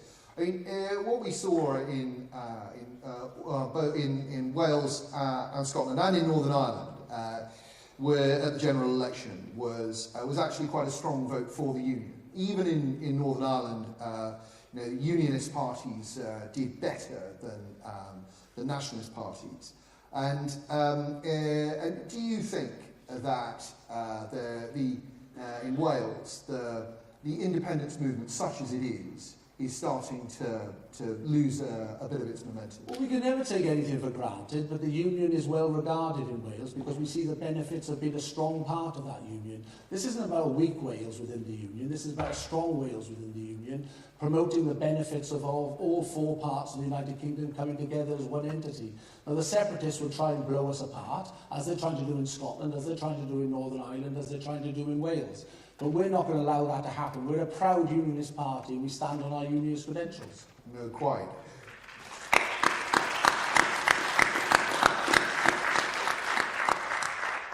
And Russell, what do you think? Obviously, we're here. Backdrop of this conference is a leadership contest for leadership in Westminster. What would you like to see the next leader of the Conservative Party do for Scotland? Yes, indeed. Well, I agree, first of all, with Andrew. We've got quite enough politicians, and I speak as a fairly new politician, and any plans to increase their number I would firmly oppose. But going into the UK leadership contest, we've got 4 terrific candidates. I've made the decision it's sensible for me not to say anything publicly about who I might or might not support. I think each of them understands, as you might expect, the importance of the union to all parts of this country, and I'm fully confident that whoever wins will understand the need to work closely with Andrew and myself and to ensure that all parts of the United Kingdom work well together and benefit from the union. Because going back to the economics, the most recent Scottish Government data shows that every man, woman and child in Scotland is better off to the tune of something in the region of £2,500 due to being part of the union. And the fact is the SNP they've never, ever, since 2014, or before 2014, and certainly never since 2014, have they come up with the most basic of answers as to how the Scottish economy would function, what the currency would be, how pensions would be paid, because they don't have those answers. And it's demonstrably the case to anyone that has the least bit of knowledge that being in the Union is beneficial to Scotland as it is to the rest of the UK. Absolutely. I mean, the SNP have always really run away from that reality and that truth. And they've been very wary of analysis which would show what we all know, which would be a disaster for Scotland's economy and also for the Scottish people. Yeah. I understand why some people might be seduced by nationalism, that sort of easy option, if you like, the kind of slightly romantic idea of it all. But, you know, when you've got politicians in Edinburgh, highly paid politicians, using the power of the state to break up the state, and knowing, as they must do, the damage that would inflict of the people of my country. That's why it's so vitally important that unionist politicians never cede ground to the separatists and never be complacent, for all that the SNP have had a terrible general election and Operation Branchform, the police investigation, continues. We cannot for a moment be complacent. No, quite right.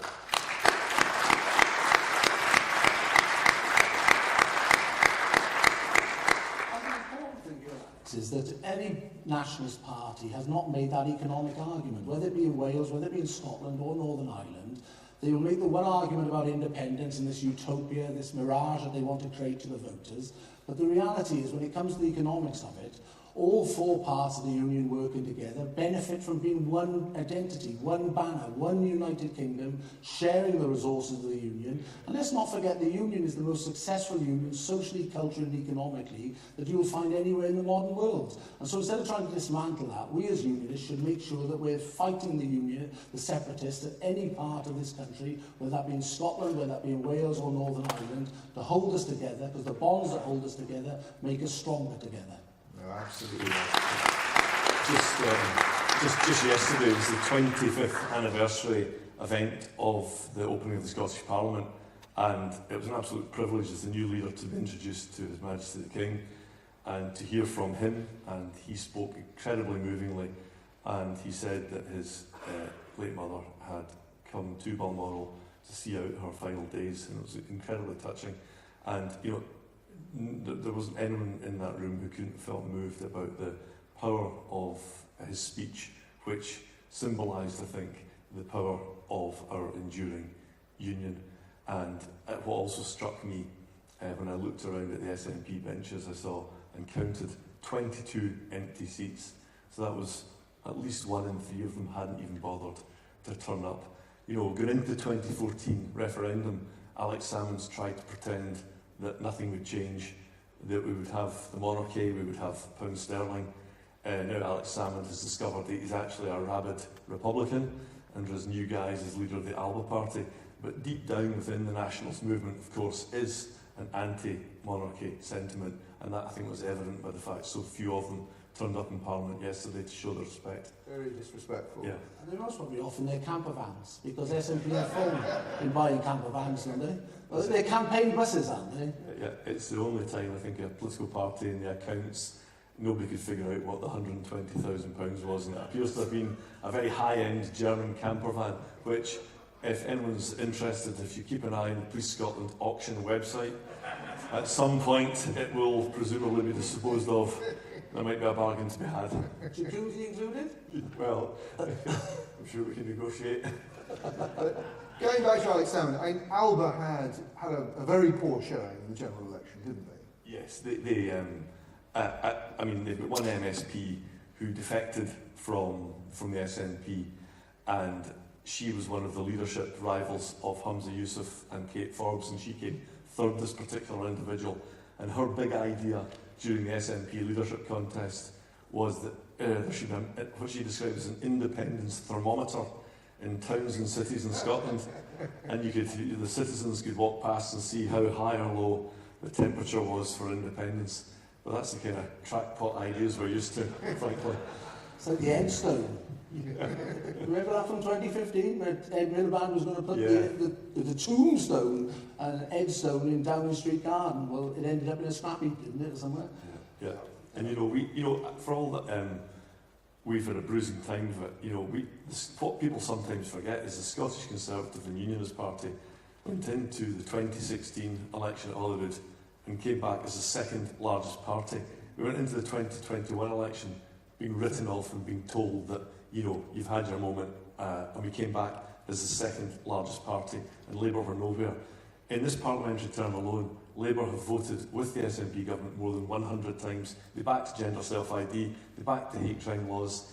There's really no difference between them politically other than nationalism. Labour are the SNP, but without the flags.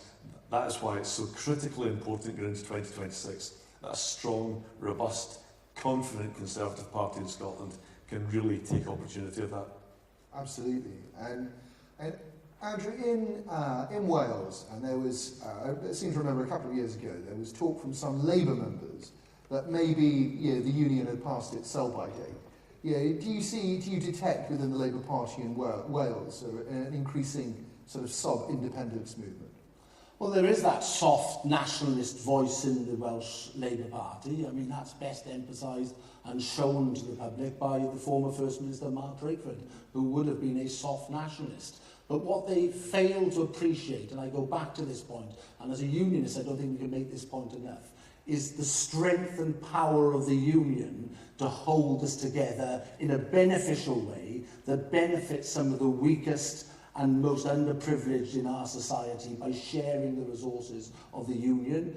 And then our businesses and our cultural links are strengthened by the bonds that link all four parts of the United Kingdom. But what we've always got to remember is that the weakness that has brought about the strength of the nationalists is ultimately the Labour Party in Wales, because they have always used them as their stick to try and prop their governments up and get budgets through. And so they've given more and more to the nationalists, who ultimately want to break up the United Kingdom.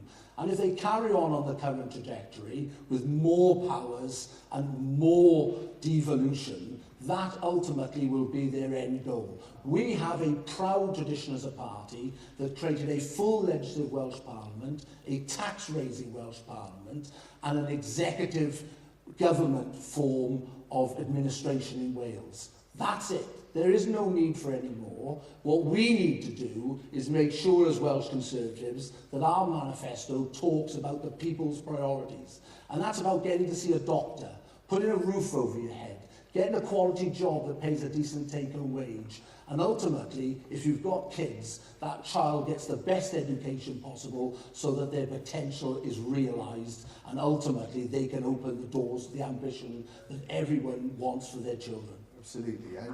And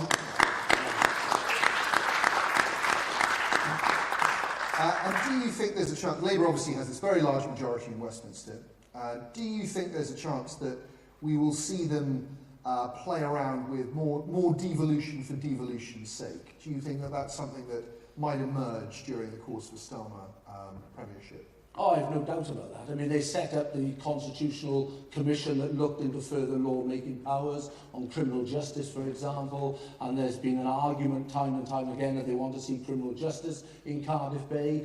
The Gender Recognition Act that Nicola Sturgeon's government brought forward, the former First Minister and many of his ministers are on record as saying they'd like to see that in Wales. But yet the key bread and butter issues, such as the health service, the economy and education, they run a mile from when they're asked, what is your solution? What are your remedies for the problems you've inflicted on Wales?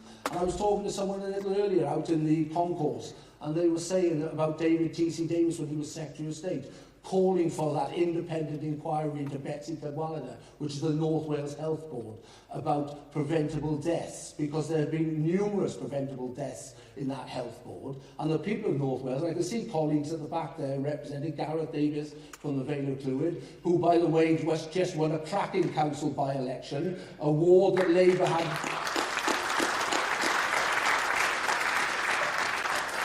war that Labour got 50% of the vote in 2022, and on Thursday night the Conservative candidate got the 50% and Labour got the 20% in that ward. So a great job, Gareth, to everyone in Vale and Clwyd, and that's what we've got to do, is talk the language that people want to hear, the people's priorities, and not constantly talk about the constitutional navel-gazing that Labour have used time and time again to deflect from their ability to deliver for people. Do you think this is a reflection of public reaction against Labour's winter fuel payments policy? Do you think you're starting to see that on the doorstep? Well, I can't think of many more crueler policies that an incoming government could administer as one of its first acts in government, to take away a benefit to 10 million people plus, who the government's own figures, the Labour Party's own figures in 2017, showed that there would be 4,000 premature deaths if that benefit was withdrawn. Could you imagine sitting in the Treasury and the civil servants provide you with the a la carte options of what you're going to take away? And actually, you look at the list and you think, the first people I'm going to give a kick into are pensioners, because that's what Labour did. And when you look in Wales, that's withdrawing £110 million worth of payments into Welsh pensioners' pockets that will see 400,000 households deprived of being able to make that decision to switch the heating on. And yet you see the Prime Minister walking around with a Louis Vuitton suit on or the flashy glasses on. I mean, at the end of the day, they're quite right to talk about people's priorities. His priorities is the Louis Vuitton suit. My priorities and the Conservatives is to make sure pensions can keep their houses warm this winter. And it was in our manifesto to keep that benefit, and we would have kept it, and that's one of the deficits of not having Welsh MPs in Westminster, that sadly Welsh pensioners will not have the winter fuel payment this year. You're quite right. Going back to the point about Mark Drakeford, it was evident from sitting in the Parliament that Nicola Sturgeon and he got on very, very well, didn't they? And we see this in the Scottish Labour Party. There's a former Scottish Labour leader who just recently produced a paper demanding the Scottish Parliament have the power to call for an independence referendum. You've got people, senior figures in the Scottish Labour Party in Holyrood who don't, I believe, truly believe in the union and are so weak they would do anything to facilitate the SNP and haven't learned the lessons, as we've seen in Wales, where you give the Nationalists an inch and they'll take a mile, and of course always find someone else to blame. I can't begin to imagine the headlines and the wall-to-wall coverage there would have been if a UK Conservative government had arbitrarily snatched tens of millions of winter fuel payments, lifeline payments to people across the UK, and even more so perhaps in certain parts of the north of Scotland where winters are even more harsh and unforgiving. It's absolutely despicable. It is. And we have an opportunity over the course of the next couple of years to remind voters in Scotland and Wales that this is what Labour in power does, and present a meaningful alternative, which I know that both of you will be able to do. I think that we've got, in terms of thinking about how we can behave in opposition, what do you think we all need to be doing in Westminster, Scotland, Wales, Northern Ireland, to, despite the fact we're not in power, to make the case for the union? Is it that we should, as you suggest, Andrew, we really just focus on the priorities of ordinary working people, and we say that this is what the union stands to uphold? Or do you think that we need to make, continue to make a broader case as well, that this is something that touches not just on economics, but on who we are? Yeah, I mean, I do think while the SNP are in a terrible state and don't look like they're going to improve their lot anytime soon, we cannot be complacent. Polling still shows quite a significant number of people in Scotland do believe that breaking up the United Kingdom is the right thing to do. There is, of course, the fundamental economic argument, but I'm also of the view that we are one family of nations, and that those bonds that each and every one of us probably have to varying degrees, we've all got relatives and friends and families in different parts of the UK, that is absolutely critical. I don't want to spend my time as a politician only talking about the union. The Scottish Conservative Party rightly stood up against the SNP year after year, and to great effect and to our benefit electorally.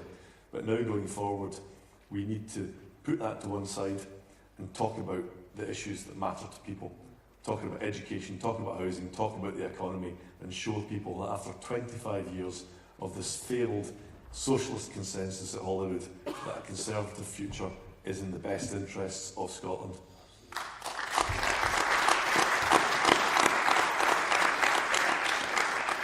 And one of the interesting things that we're seeing emerging in Northern Irish politics at the moment is, we saw it at the Sinn Féin's conference the other day, and also an announcement by Leo Varadkar that there is a much more public push for a border poll than we've seen in some time. And this is obviously the nationalist parties, the nationalist movement, thinking that Labour might be a soft touch. It's going to be, the truth is that Labour is much more nervous of being an open advocate for the union with Northern Ireland. And I can see that it's going to be our job to be the voice box and be the champion of the four home nations, Northern Ireland being part of that. Because as you've both said, if we give the separatists an inch, they will take a mile. So I think that there are very the cheerleading aspect must not be neglected by us. I know that it won't be. It's also very important that we offer an alternative and a vision of hope for the future. And whether it's that ability to show a way forward on building houses so people can get a roof over their heads, getting the education system, I'm speaking in the Welsh context, so it gives that decent education that unlocks the potential. What we saw with Michael Gove's reforms around reading, for example, in English schools, has propelled the English schools to the top of the rankings when it comes to reading. Sadly, in Wales, after 27 years of Labour, we've got some of the worst outcomes on reading in particular. ITV, for example, did a fantastic expose on this last week, showing that the number of pupils leaving primary school and going into secondary school unable to read. And then the simple fact about being able to get that GP appointment in the morning or getting that operation. I mean, you don't go to the GP because it's a fun experience. You go to the GP because there's something wrong with you. And if we can empower people to have that ability to get on with their lives, and people naturally look to us to do that, then we will become their natural part in their natural home. And the one thing that stands out to me about politicians making decisions in Wales that is alien to what the people of Wales want was the speed limit of 20 mph across the length and breadth of Wales, where a petition of 500,000 individuals, unheard of in the Senate's history, signed up to say, we believe that there should be outside schools, hostels and care homes, sensitive sites. But this national speed limit is devastating for the economy. By their own figures, £9 billion taken out of the economy, and ultimately will not bring those casualty rates down, which we all want to see, and it will be a devastating blow across Wales. And it really did focus people's imagination and thought as to where these decisions have been taken for the first time in many instances. And come 2026, we need to make sure people know that it was only the Welsh Conservatives stood out to stop that happening. Plaid, the Liberals and Labour voted to enforce it and drive it through, excuse the pun.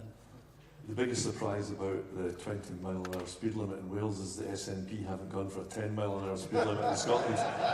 Because anything you can do, they can do worse. But I think it's an example, actually, of the disconnect between both the parliaments in Cardiff and Edinburgh, the elitist, socialist, we know best mindset of those politicians and the people they're supposed to represent. And that's why sensible, conservative, moderate voices should prevail about standing up to them, whether it be the ludicrous speed limits or whether it be gender self-ID that results in male rapists ending up in female prisons. Quite. Well, on that, it was a very important victory for the Conservatives in the last Parliament, where we did manage to stand up to the SNP in Holyrood and make sure that that ridiculous law was not put into effect. Yeah, the lobbying group LGBT Alliance is in the conference just now, and they've got a sign up that says women's rights are not a culture war, and that's absolutely the case. This is now being presented as being the sort of wicked Tories opposing progressive politics, but there's nothing progressive about trashing women's rights by allowing anyone from the age of 16 and upwards without any form of medical diagnosis to declare they're the opposite sex to which they were born, and for the state to back that up, and for anyone to say otherwise to be committing a criminal act. And in fact, one of the greatest recent triumphs of the UK Conservative government was when Alistair Jack, the former Scottish Secretary at the time, and Rishi Sunak had the bravery to oppose the legislation that was passed in Edinburgh, despite the best efforts of the Scottish Conservative Party. And they said no, because it would have impacted on UK-wide equality law. And where the SNP did their usual grievance, big bad Westminster's now dictating and disrespecting Scottish democracy, the people of Scotland were on the side of the UK Conservative government. They fully supported that block, and long may it continue. It was very, very good work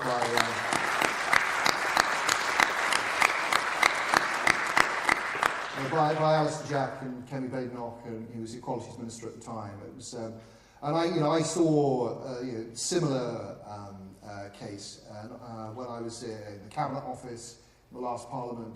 We brought in the Procurement Act, and the Procurement Act was a huge piece of post-Brexit legislation.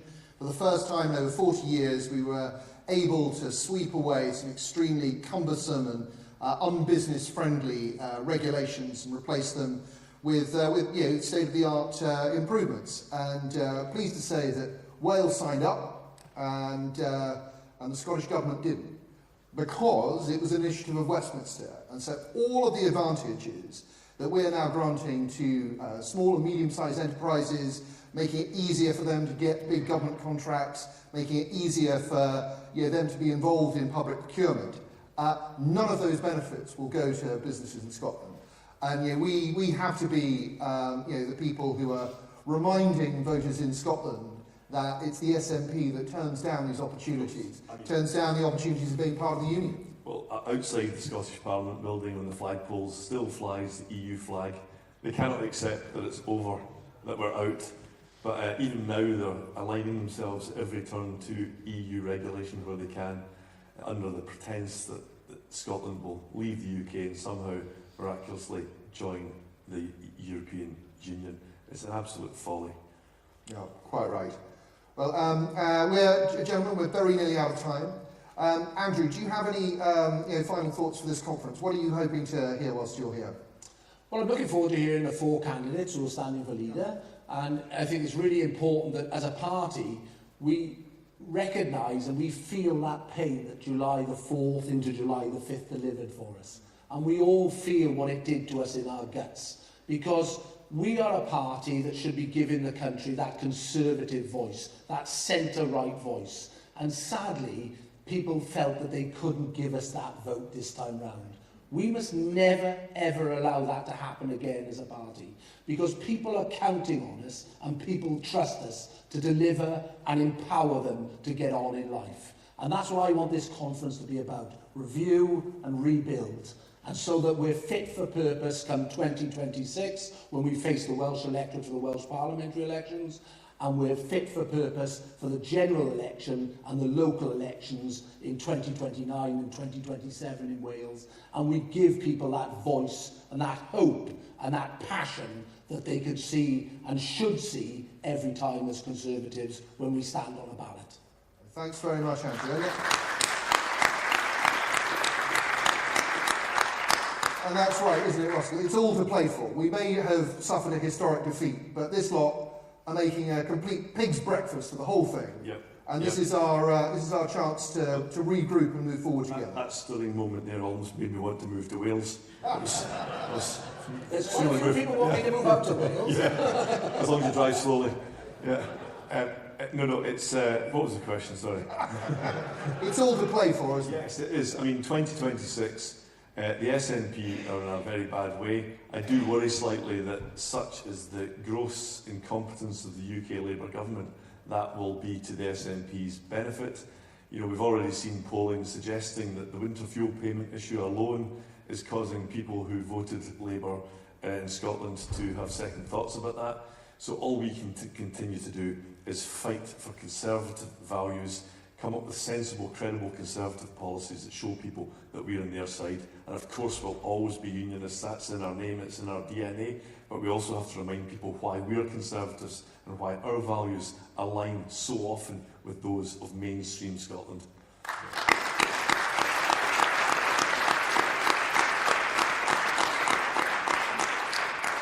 Well, Andrew, Russell, thank you ever so much for joining me today to talk about the Union. I hope you have a wonderful time at conference. Thank you very much for joining us. It's been a real pleasure.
Yeah, pull that up there. Front, the other one.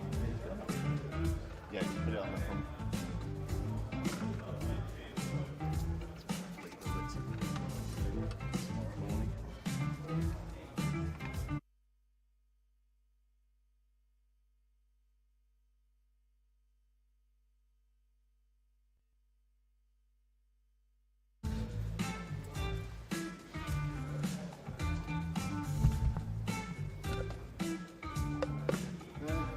Feel free to use that for litter. Okay, I'll clear that. I will work you in.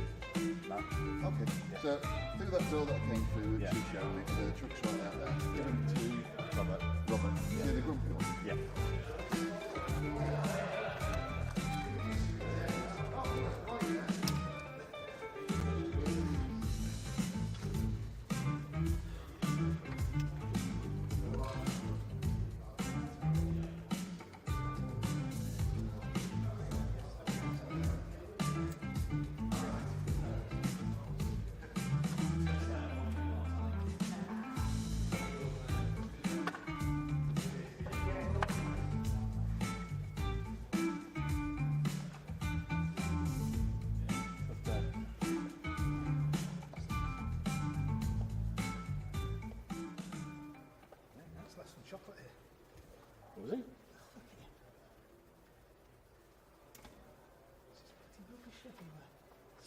right, I need to go and do something. So I'll be 10 minutes. I'll meet you outside. Yeah. Where we normally sit. Where we normally sit? Yeah.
Right, of course, I get all out there and I'm thinking, is this the truck?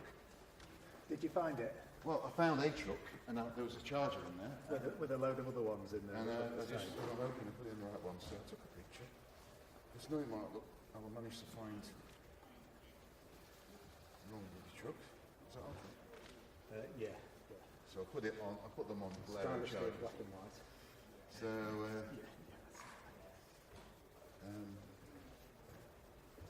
so what was I going to say? So, I don't know if it's on the right charges, but if they're in the wrong ones, has John gone to live? He has, yeah. He said we're meeting out there where we sit, so I'll see you there in a minute. Okay. I need to go as well. That was quite good fun. Enjoy that. And then I looked, for some reason, when you were doing the ped up, I just looked over and I saw it stick. But I saw it go. Just very straight. I was up and kicked the I know, it's a cable. You've got too many bits of cable and the video, that's all right. You know what happened to me? You know when did you do this, Jim? Well, I was on one of the wing cameras and Matt got pushed to the side. But, you know, after a pissy thing where people have been kicking off and cameras spinning, and that sent me to go on the side. It's just been very expressive, and it would have been so slow if you'd done that. Like that, right past me. And he said, right, follow him up the corridor. And I got my camera and I went, and I looked and the cable was ripped. And I basically, if I'd have done it, it pulled the cable. And he just wanted to go, oh, I haven't powered that down. No, the camera, we leave the camera on. What about those boxes down there? Leave those down there. Oh, John's switched off. Oh, no, oh, you can switch that. Yeah. Okay, so I need the loo. Let's see the outside.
fun tomorrow. We've got member debates tomorrow.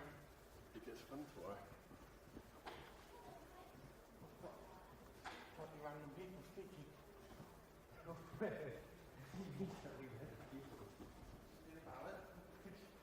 Any members to speak about immigration?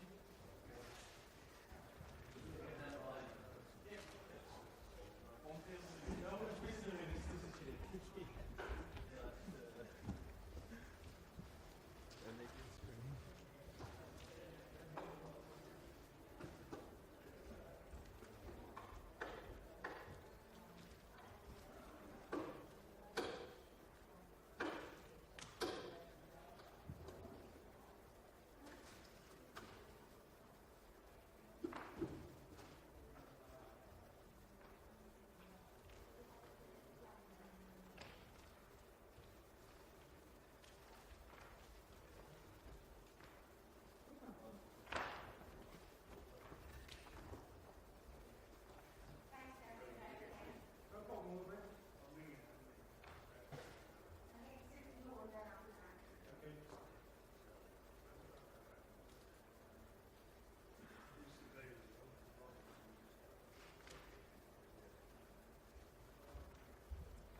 rat, I think, is called for.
Sorry, I totally forgot.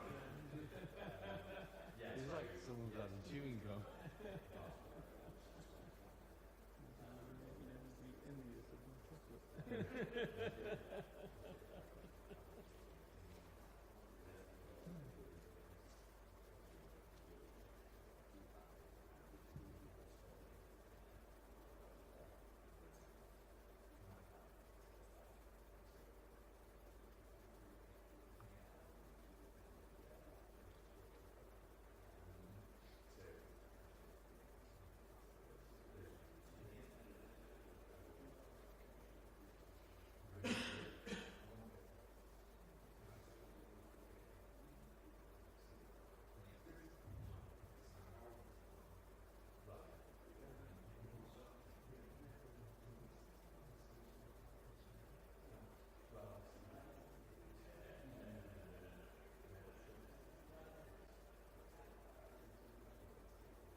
Welcome back to Birmingham. It's something of a topsy-turvy conference, this. Normally, the leader's speech is the centrepiece of the conference. It hasn't not been since Harold Macmillan 50 or so years ago, but that's because things are being done differently here, and Rishi Sunak is doing a speech of no more than 10 minutes. It's due to start, what are we, in a couple of minutes or so? Here's the fact, Jonathan. I think people will have queued for longer for Rishi Sunak's speech than the speech will end up going on to be. It's in one of the halls just across the way from here. I think there's a lot of interest and a big audience for what he says, but he's keeping his remarks brief. He would say that's a sort of selfless manoeuvre to stay out of the way of the leadership contest that's going on. I do wonder whether or not he could have maybe taken a bigger part in this conference, just the extent to which he will set out what he thinks the Conservatives did wrong, whether or not he has some honest lessons for future leaders, maybe some messages for activists and MPs at the same time as well. You can see Rishi Sunak there, who really we've only seen on those Wednesday Prime Minister's questions bouts, and apart from that has been pretty much absent from our screens and from our politics ever since the gruesome defeat for the Tories on July the 4th, the worst ever result by seats. It's a bit incongruous, Jonathan, because the mood here in Birmingham is slightly upbeat. It certainly isn't the kind of downbeat gallows humour that you get at some points where a party is facing grave internal difficulty. They're quite chipper at some of the difficulties that the Labour Party is experiencing. Some of them quite enjoying the leadership contests and what's going on between the four contenders. So Rishi Sunak, not the main event really at this conference, but still very important. He is the leader of the Conservatives. So what's he going to say? We had a bit of a preview. He's been talking and writing in House magazine, the sort of in-house journal for MPs. He's been saying that the Conservatives should learn the lessons of the general election defeat and reflect on their time in government. And he has described the year as a difficult one and said that too many good Conservatives have lost their seat. So I think there'll be a tone of contrition. I think that there will be an element of apology. The question is, I think, for Rishi Sunak, as it so often is with him, is this skin deep or does it go further?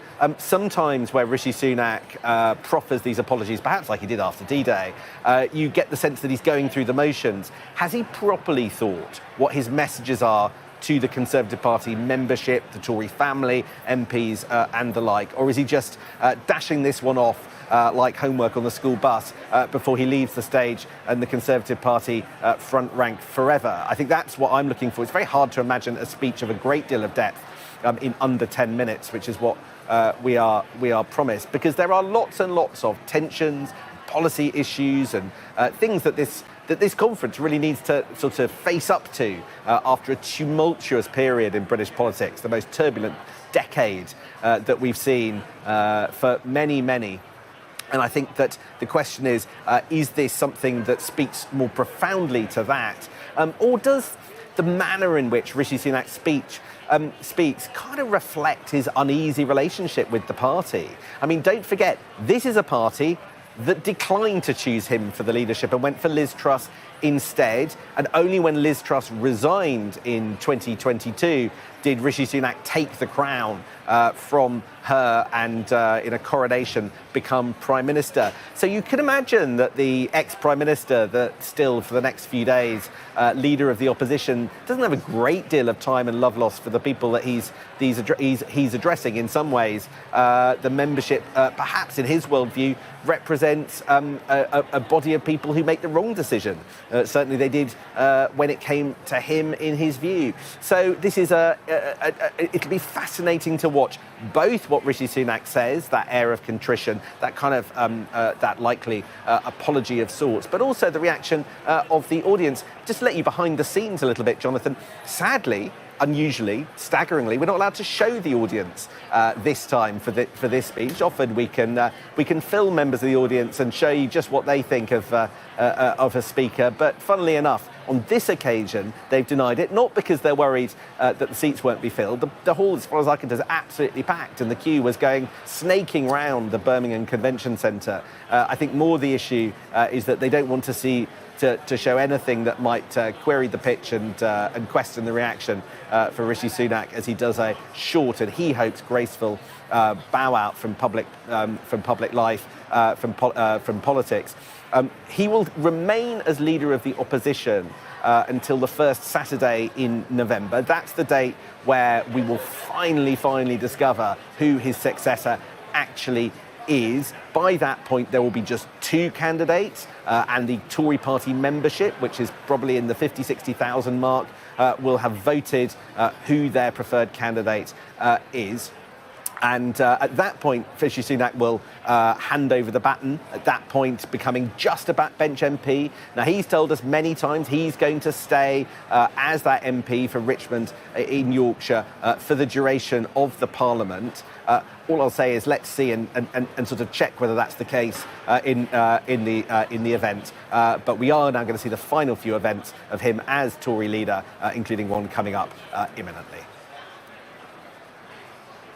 We are waiting to hear from Rishi Sunak, as you say. I think what we're going to do is take a quick break, Sam, while we wait, and we will return to Birmingham as soon as he takes the stage. Stay with us here on Sky News.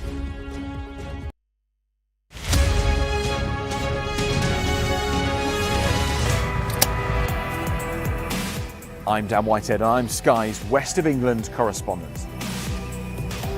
I'm Katie Spencer, and I'm Sky News' arts and entertainment correspondent. We help you to understand the world with us. I'm Adam Parsons, I'm Sky's Europe correspondent based here in Brussels.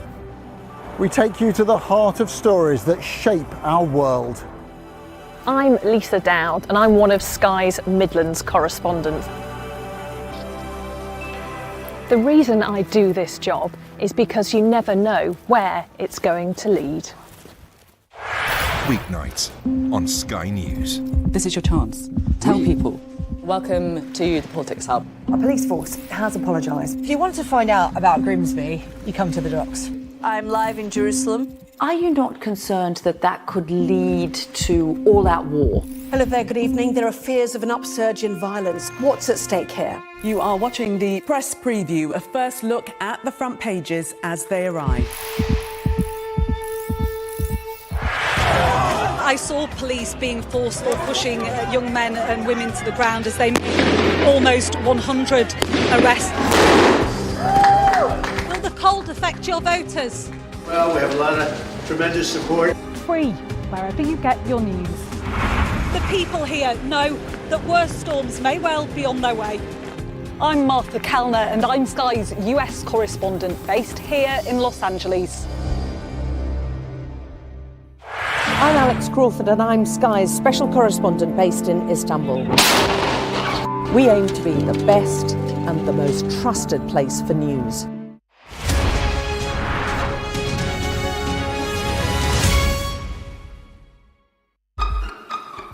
We've got your Sunday mornings covered.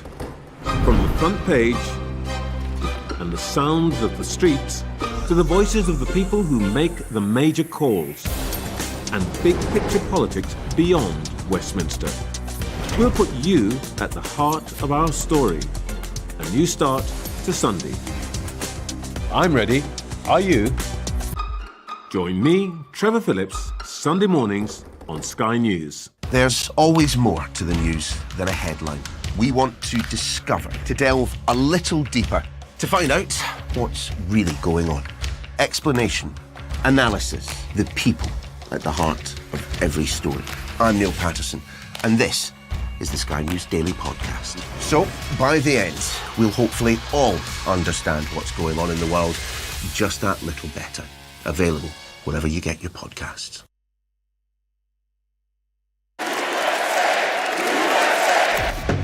I say, bring it on. With America divided and tensions running high, get ready for an election like no other. Join our teams as we follow the campaign. Returning to the Conservative Party conference, Rishi Sunak.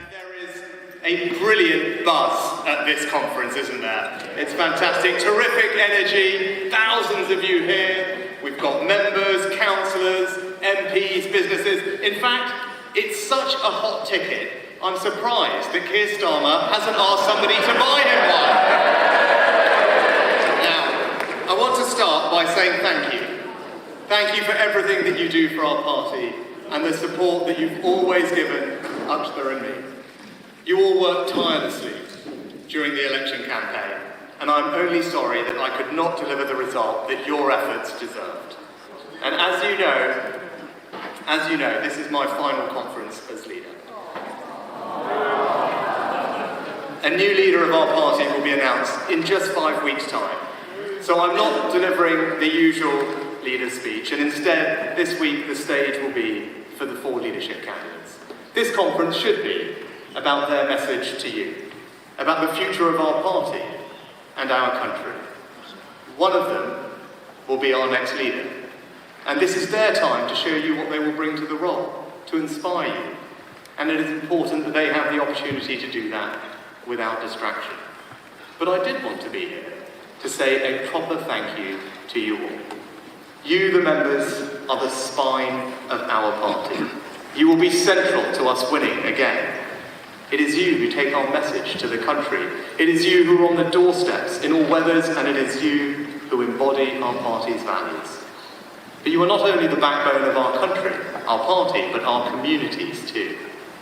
You know that the strength of our society is not measured by how much government spends, by what we do for each other. You lead the little platoons that do so much to make our country great. Now, I know the election result was hard. We were all devastated to lose so many good Conservatives. Now, of course, we need to learn the lessons of this defeat. We did not get everything right in office. No government ever does, and we do now need to reflect on that. But we should not forget what we have achieved these last 14 years. We must not, and I know we will not, let Keir Starmer rewrite history. The last Labour government left us a note saying that there was no money left. We left them inflation back at target, mortgage rates falling, and the fastest growing economy in the G7.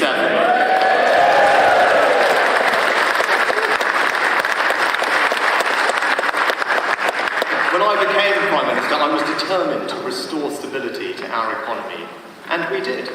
In the election, we warned that Labour would tax more and borrow more, because we all know that socialists always run out of other people's money. Something, by the way, that Lord Ali is already finding out the hard way.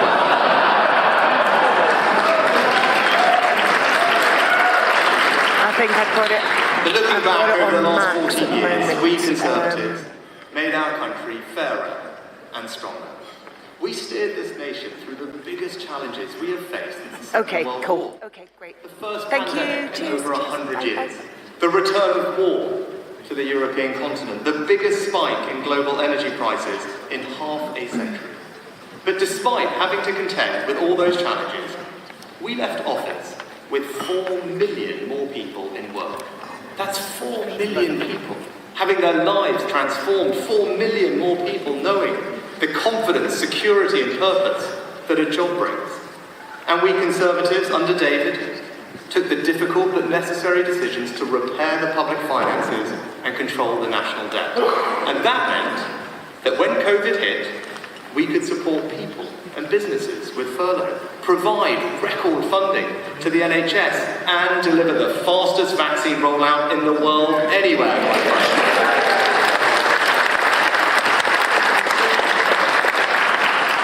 We know that it is business and free enterprise, not the state, that will provide the growth and dynamism that our country needs. That is why we cut taxes, so British companies could invest, innovate and grow. We raised the income tax threshold to £12,500, lifting hundreds of thousands of people out of tax altogether. And in just the last year, Jeremy delivered a £900 tax cut for those in work, because we believe that hard work should always be rewarded.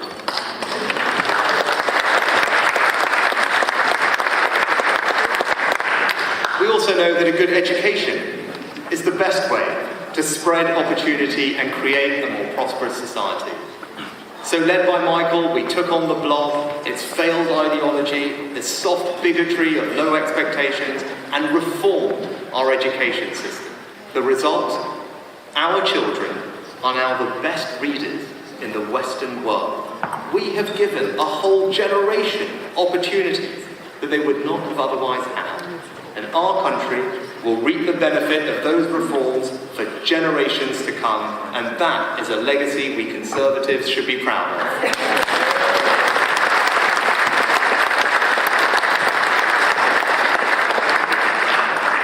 We all believe in the dignity of work, that those who can work should work. It's not morally right or economically sustainable to just park people on out-of-work benefits, out of sight, out of mind. So, led by Ian, we reformed our welfare system to make sure that work always pays. And we Conservatives don't always wear our hearts on our sleeves. We don't parade our consciences. We don't virtue signal. But we are compassionate. And we know that true compassion means tackling problems, not just emoting about them. In our time in office, we reduced absolute poverty, we reduced child poverty, we reduced pensioner poverty, and that is a record we can all be proud of.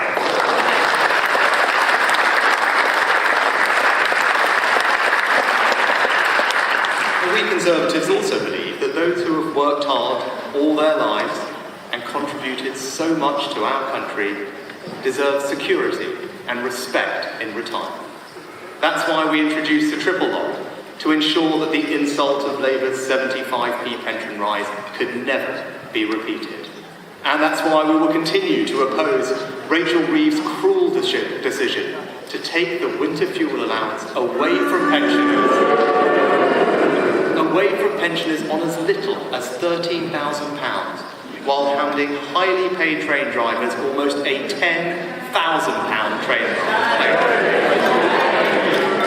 You know as I know, the last few months have shown, it is only us Conservatives who will stand up for Britain's pensioners.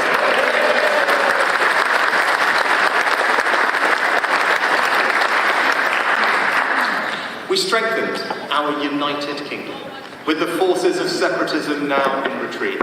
We sent salmon and sturgeon home to think again. And I know that Russell Finlay will be a great new leader of the Scottish Conservatives too. We legislated for equal marriage, and we pushed hard for security at home and abroad. In the last 14 years, led by Home Secretaries from Theresa onwards, we halved crime. And we knew how important it is to secure our borders too. And let me tell you, we will only stop the crossings in the Channel when people know that if they come to our country illegally, they won't get to stay.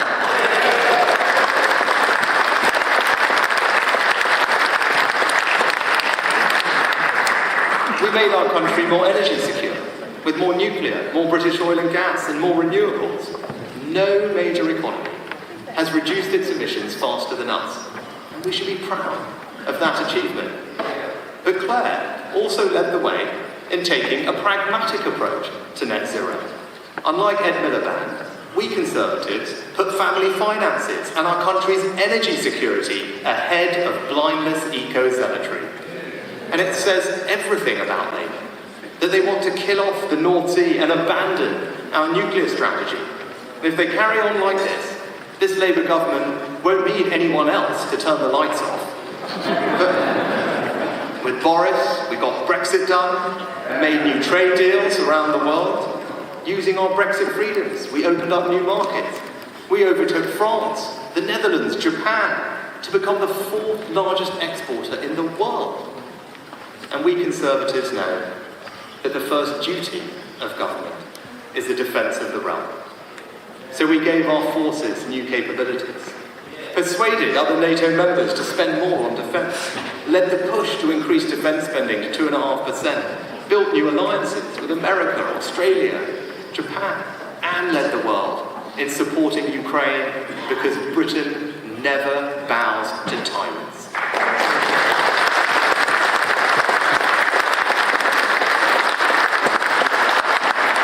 If you want a party to deter our enemies, defend our values, and stand up for our interests, then that party is the Conservative Party.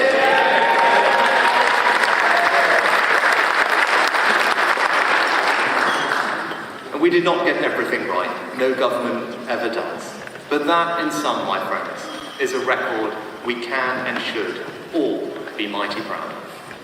Now, this country doesn't just have a proud past, but it also has a bright future. I believe in that innate confidence in ourselves that has always run through our island story. And just as we're proud of all that we created, invented, and discovered in our past, so we can be confident and optimistic about what we will achieve in our future. There is no country better placed to seize the opportunities posed by today's transformative technologies than Britain. That's why I spend so much time in government ensuring that we use low taxes, our world-class education system, and our Brexit freedoms to lead the world in the industries of the future. Labour might want to talk this country down, but we Conservatives know that our country's future is bright.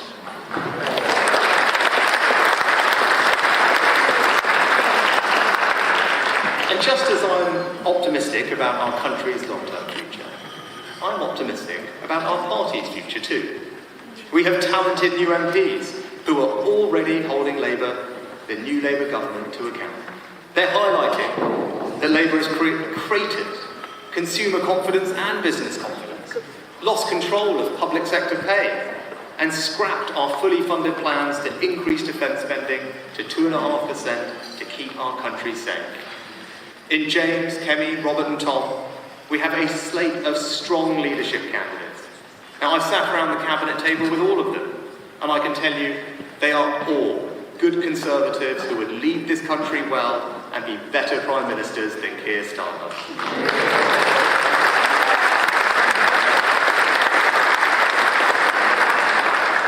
But above all, what gives me confidence about our party's future is that our values are those of the British people. We believe in freedom, aspiration, family, service, and opportunity. And that is what the great people of our country believe in. And this party's job is to serve a nation whose temperament, whose outlook is fundamentally conservative. And that is why we are the most successful political party in the Western world, and that is why we will win again.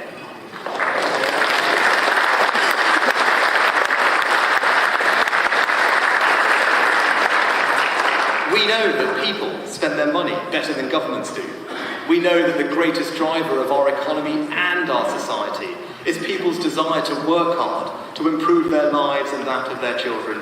And we know that family is the most important thing to all of us.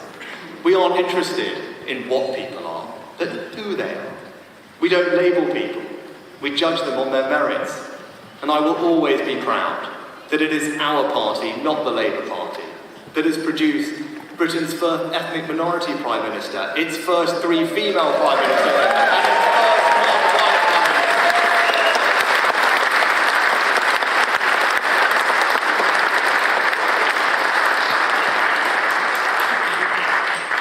Now, to conclude, this is the last time that I will address you all as leader of our party.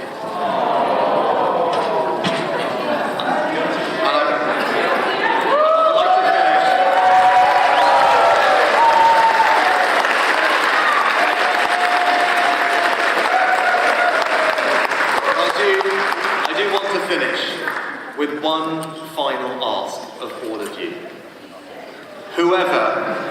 Whoever wins this contest, give them your backing. We must end the division, the backbiting, the squabbling. We mustn't nurse old grudges, but build new friendships. We must always remember what unites us rather than obsessing about where we might differ. Because when we turn in on ourselves, we lose, and the country ends up with a Labour government.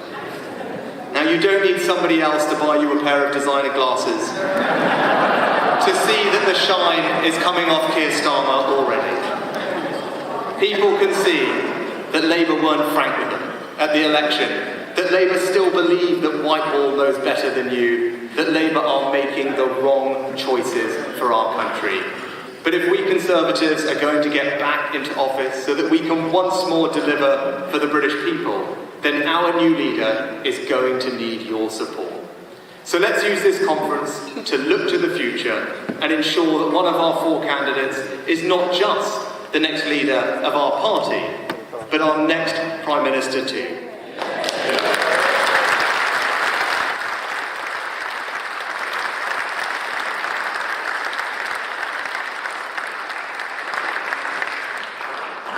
And with that, I hand this conference over to them. Thank you very much. So Rishi Sunak addressing the party conference in Birmingham, starting with a dig at the Prime Minister not asking for a free ticket to the conference. He said we need to learn the lessons of defeat and need to reflect on that. He apologised to Conservative members after the summer's election loss, saying, "I'm only sorry that your efforts could not deliver the results you deserved." And he went on to say that the Tories could not let Sir Keir Starmer rewrite history as he celebrated his party's record of 14 years in office. Also listening in was our Deputy Political Editor, Sam Coates. Sam, the audio and the pictures weren't quite what they could have been, but what did you make of what he had to say and indeed the tone of how he said it? When you got a glimpse just a moment ago, Rishi Sunak shaking the hands of people in the crowd, in the audience. For this is a speech designed to define his legacy, to recast his role in Conservative politics at the end of 14 years of that party in power. Whilst much of it, Jonathan, I think could be predicted, the apology, the defence, and look, there he is, Rishi Sunak posing for selfies in the blue, basking in the blue light of the Birmingham International Convention Centre hall. There was a long section there that I found fascinating. What he did was Rishi Sunak replanted his flag in the centre ground of Tory politics. Here is a guy that has faced in several different directions to try and become Tory leader, faced factional fighting as Prime Minister, had to deal with the right of the Tory party, and then he has come full circle in his final speech to Conservative Party conference in order to make the case that the Conservative Party, the party that he leads for another month, is the compassionate party in British politics. For me, the line in that speech was, we don't always wear our heart on our sleeve. We don't virtue signal. And he went on to list Tory achievements to help those who are less well off. Some might see that, I have to say, Jonathan, as something of a dig for against one of the leadership contenders who has been in a spot of bother today. That's Kemi Badenoch. She's the Shadow Trade Secretary, and she's been talking about whether or not maternity pay is excessive. There you have the still leader, the former Prime Minister, up on stage. I don't think they had a particularly close relationship, I have to say, by the end, talking about the importance of sounding like a compassionate party. So I think in the context of today's news, Rishi Sunak's speech was interesting. But more generally, Rishi Sunak begging the party to give his successor their backing. No more divisions that plagued his leadership. He wants to see a change. He's handing over control to somebody new. Made it clear he's not going to play a big role in Tory politics in the future. It was him bowing out. Yeah, he said, when we turn on ourselves, we lose. Very interesting. OK, Sam, thank you very much for that. Lots more still to come on the News Hour, including the sports. Ollie Watkins scores yet again for Aston Villa, but it isn't enough to beat Ipswich. Action on the way.